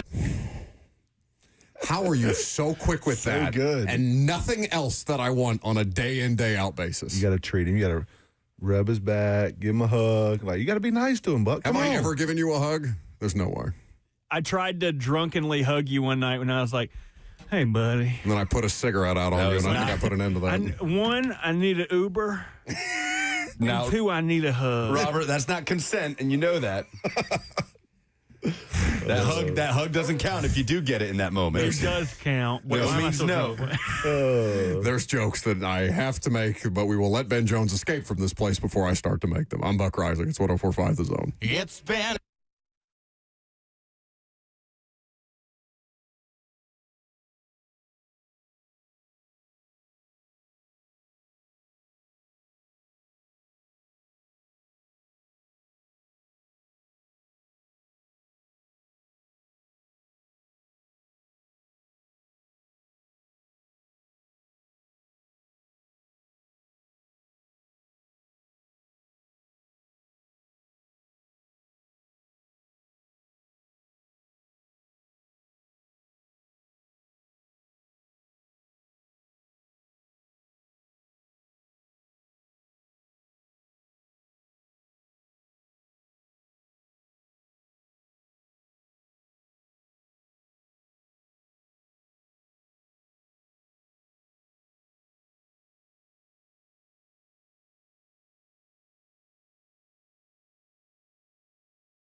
Wait, you just already had this queued up and you didn't want to get rid of it? Well, yeah, pretty much.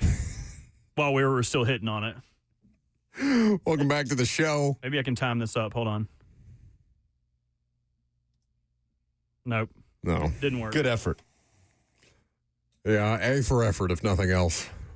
We're getting A's out for that now? Effort? Yeah, Stain slaps so hard. I mean, that drop, I almost want you to do it again just so we could do the drop, because the drop hits. What, the It's Been or It's Been a While? No, not the It's Been a While. The drop of that Stain song. Like where it starts to ramp up. Oh, so good. Anyway, 615-737-1045. Last call for phone calls. If you got them. Robert, you want me to Russian roulette this caller on line one? He has been waiting patiently. So if you would like to give him a shot, mystery vortex style.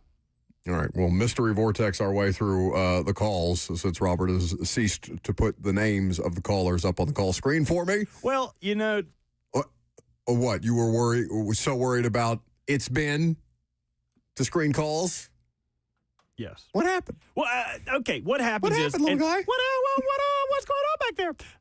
What happens is sometimes I get bogged down and it's like order of operations. Like I'm in the middle of doing something and a call will come in. And I love when people call in. But the thing that perturbs me the most is that when I'm in the middle of something that I deem like important for the show, they're like, hey, I don't need to get on the air. But so sometimes I prioritize calls less because I don't have time for someone to be like, hey, I just wanted to tell you guys you were wrong about that guy's name. I don't need to get on the air. But generally what I would like to do when someone says, hey, I don't have enough time to get on the air. Bye. Yeah. I would like to hang up on you now. Like you have my permission to hang up on them as soon as they say, I don't want to be on the air. I can't do it. Why? Because I like talking to them. I like hearing what they think. But I'm also in the middle of doing 4 other things, so it happens. All right, mystery vortex caller. You. Yes, you. Go. Hello? Yes. Oh, it's Eric. Oh, yeah. Hey, what's up, what Eric? a pleasant surprise. Hey, guys, y'all were talking earlier about the Chicago-Green Bay game. Here's the thing. I'd heard this, and I don't know if this is true or not. I heard reports allegedly on ESPN and some gambling sites that the Packers were favored by 1.5, but then within 24 hours there was a ton of money bet on the Bears, and that had actually reversed, and that the Bears now are like 1.5, 2-point favorites. So unless that report is either erroneous or unless there was a ton of more money came in on the Packers. That's what I'd heard. So I don't know, but I just thought I'd share that information with you guys. Y'all take care, and we'll talk again soon. Always a pleasure, Eric. Thank you so much. So FanDuel has Green Bay minus 1.5, as does ESPN Bet. Yeah, I mean, 1.5 on the road, though. That is such a great playoff. The playoffs this year are awesome. What's the worst playoff game in the first round? It could end up being Rams at Panthers. The Rams are 10.5-point favorites on the road in the postseason, which is crazy. Panthers just do something crazy? Oh, when's the last time that was the case? A road team in the playoffs being favorites of double digits. But Rams, Packers, Bills, and Texans are all road favorites this weekend. Did it literally just happen? Yes, but he wanted me to share it with you guys. I don't want that. Don't call unless you want to go on the air. It was good. I don't care. I don't want to hear. I don't want to reward that person who just called you and said, I don't want to be on the air, but you can say it. No, he didn't say, I don't want to be on the air. He just said, I want to hear you guys talk about it. And I think he realized, we've got just a couple minutes left in the show and he want to prioritize our listeners. So I will share what Larry said. Larry, appreciate you calling in. Always enjoyed talking to you. I don't trust that name. Last night, Lucas had in his sports update. Are you guys familiar with the hockey bowl game that happened last night? No. The Diddy Bowl? As in P. Diddy, where the Predators took on the Oilers. Yeah, that one took me a minute. I said it in Lucas's ear earlier in the show. Like, what? And I was like, have you guys done anything with like the Diddy Bowl stuff? I was like, what does P. Diddy have to do with it? What are you talking about? Do you think they ever regret that name? Who? Maybe in moments. The Preds. No. You don't think so? No, other than like a good sketch with Miles Teller on SNL. Or being upset with other people for not seeing their vision. It's like, that's not what it is. That's for sure happening in that building. Some pea-brained little suit is getting upset about, you can't make jokes about it. The Diddy Bowl's a tough look. You forgot to do polls, yes? Oh, yeah, I did. Nashville SC made a huge signing yesterday, or this morning. It's been reported. Christian Espinoza, the winger out of San Jose Earthquakes. Most assists in San Jose Earthquake history. One of the biggest free agents on the market in Major League Soccer. Argentinian international comes in and immediately adds goal-scoring depth to pair up with Sam Surridge and Hani Mukhtar up front. Exciting signing. Nashville pushing for a trophy this year. Another one. Just got a call. Someone said, I'm done with Buck and his fake Indiana homerism. You're not a real fan. That's right. That's very true. You've never been to a game, Correct. and now you want to use your connections to get you a good seat at the biggest seats. game. And They're all. sweet seats. Eat it, nerd. And he's just, Dad, I can't keep watching this team, Daddy. It's fine.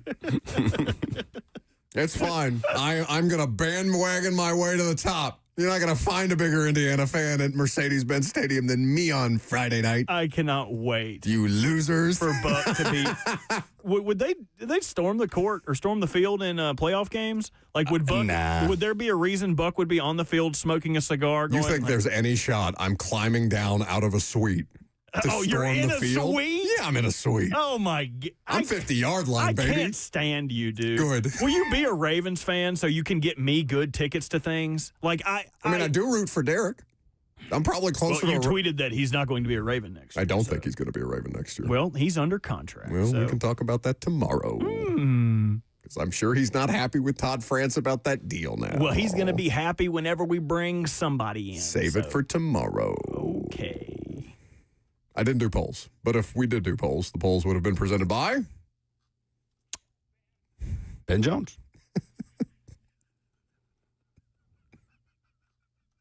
You can't laugh like that at your own joke. I was laughing at his joke. It's the deadpan. Two Rivers Ford, the South's most trusted Ford dealer. Well, I will set an alarm in my phone so I now remember to do the polls on a regular basis. Do we have primetime tonight? No. You and I are off. So, do you guys realize what comes back to television this week and perhaps tonight? I don't know if I've ever been more excited about the debut of a show before. Traitors, season 4. I started seeing, I guess I'm watching more stuff on Peacock now. It's a Peacock vehicle, Traitors? Yes. Or an NBC vehicle? That is correct. So I have seen more commercials for this. What's the name of the actor that hosts Traitors? Because that guy's funny. Dadgummit. He kind of looks like Pee Wee Herman. Why can I not think of his name? Give me a second. But do you know who is on the show from the sports world? Is this is the one that you wanted me to do? Yes. But I'm not famous enough to do? That's not true because I think they're going to go back to their original casting of regular people. Oh, okay. But no, didn't I try to get you on The Bachelor too, but you didn't want to do it? I didn't want to do The Alan Bachelor. Cumming is his name. Alan Cumming. Never heard of him. You have heard of him. You would seen recognize him in for sure. Multiple movies. I don't know. What benefits the show more? Me doing The Bachelor and being one of the most hated figures in Bachelor history, or me doing Traitors and fitting right in? You can't do that because I would like to do that. I've had this idea for a long time, and I'm done giving my ideas out so someone can steal them. Yes, but the thing that you forget is that I would be capable of doing these things and you would not. Okay, but if they were going to have the most unlikable Bachelor of all time, I think they should lean into that. I would be the most unlikable Bachelor of all time because unlike all of these other Bachelors that come on there, oh, I just want to meet your mom. Oh, I can't wait to meet your family and pet your dog that you've had for 10 years. Like, I would be awful. I would not be nice to any of those women. I would call them out. That's just the one, right? Well, the who? You think I would be courting Cheyenne on The Bachelor? No, I would be courting these supermodel women. That's right. And letting them know that they're not going to make success off of my back. I forget that The Bachelor is the singular Bachelor, and The Bachelorette is one singular Bachelorette. I get them mixed up. Well, I think I would also be good on The Bachelorette. If you like the Family Guy skit where like Brian hates it. See, I thought you wanted me to be a Bachelorette contestant as opposed to The Bachelor. No. Ben Jones tells us Traitors actually comes out on the 9th. Oh, no. Does Ben Jones watch The Bachelor? January 8th, it says online. Oh. Thursday. Tomorrow! Somebody's lying. Donna Kelsey. Travis Kelsey. She is going to be on the show. And I can't wait. And I'm going to call it right now. If you guys are unfamiliar with the show, there are loyals who are not involved with the traitor scheme at all, and then traitors who are trying to end up at the end game to take all the money. Donna Kelsey is going to be a traitor. because producers are going to say, oh, no one's going to think that this sweet old lady. But I would vote for that woman the first round table. Send her home. She gets to be in a holiday house with Taylor Swift. She doesn't need the money. She doesn't need the exposure. Bye-bye, Donna. How much money is it? It depends on how much you collect during challenges. So again, but there's no like grand prize? The grand prize is the money you collect and the friends you make along the way. So once you get to the end, all of the money that you have accumulated throughout the season as a group, you would be eligible to win. Unless there is a traitor who is hiding in the grass among your group. Say you, me, and Lucas made it to the end. And we're all, hey, I'm faithful, you're faithful, Lucas is faithful, we trust each other. But I am actually a traitor. If we were all faithful and got to the end, we would split it 3 ways. If a traitor gets through the end, they take all of the money. And you do not find out until the very end. It is exceptional television, I cannot wait. Okay, so tomorrow. That's going to do it for us today. No prime time for Robert and me tonight. I promise I'll remember to do the polls tomorrow. I think. We'll see. We'll look forward to having you and Nate Washington with us. Enjoy the rest of your afternoon.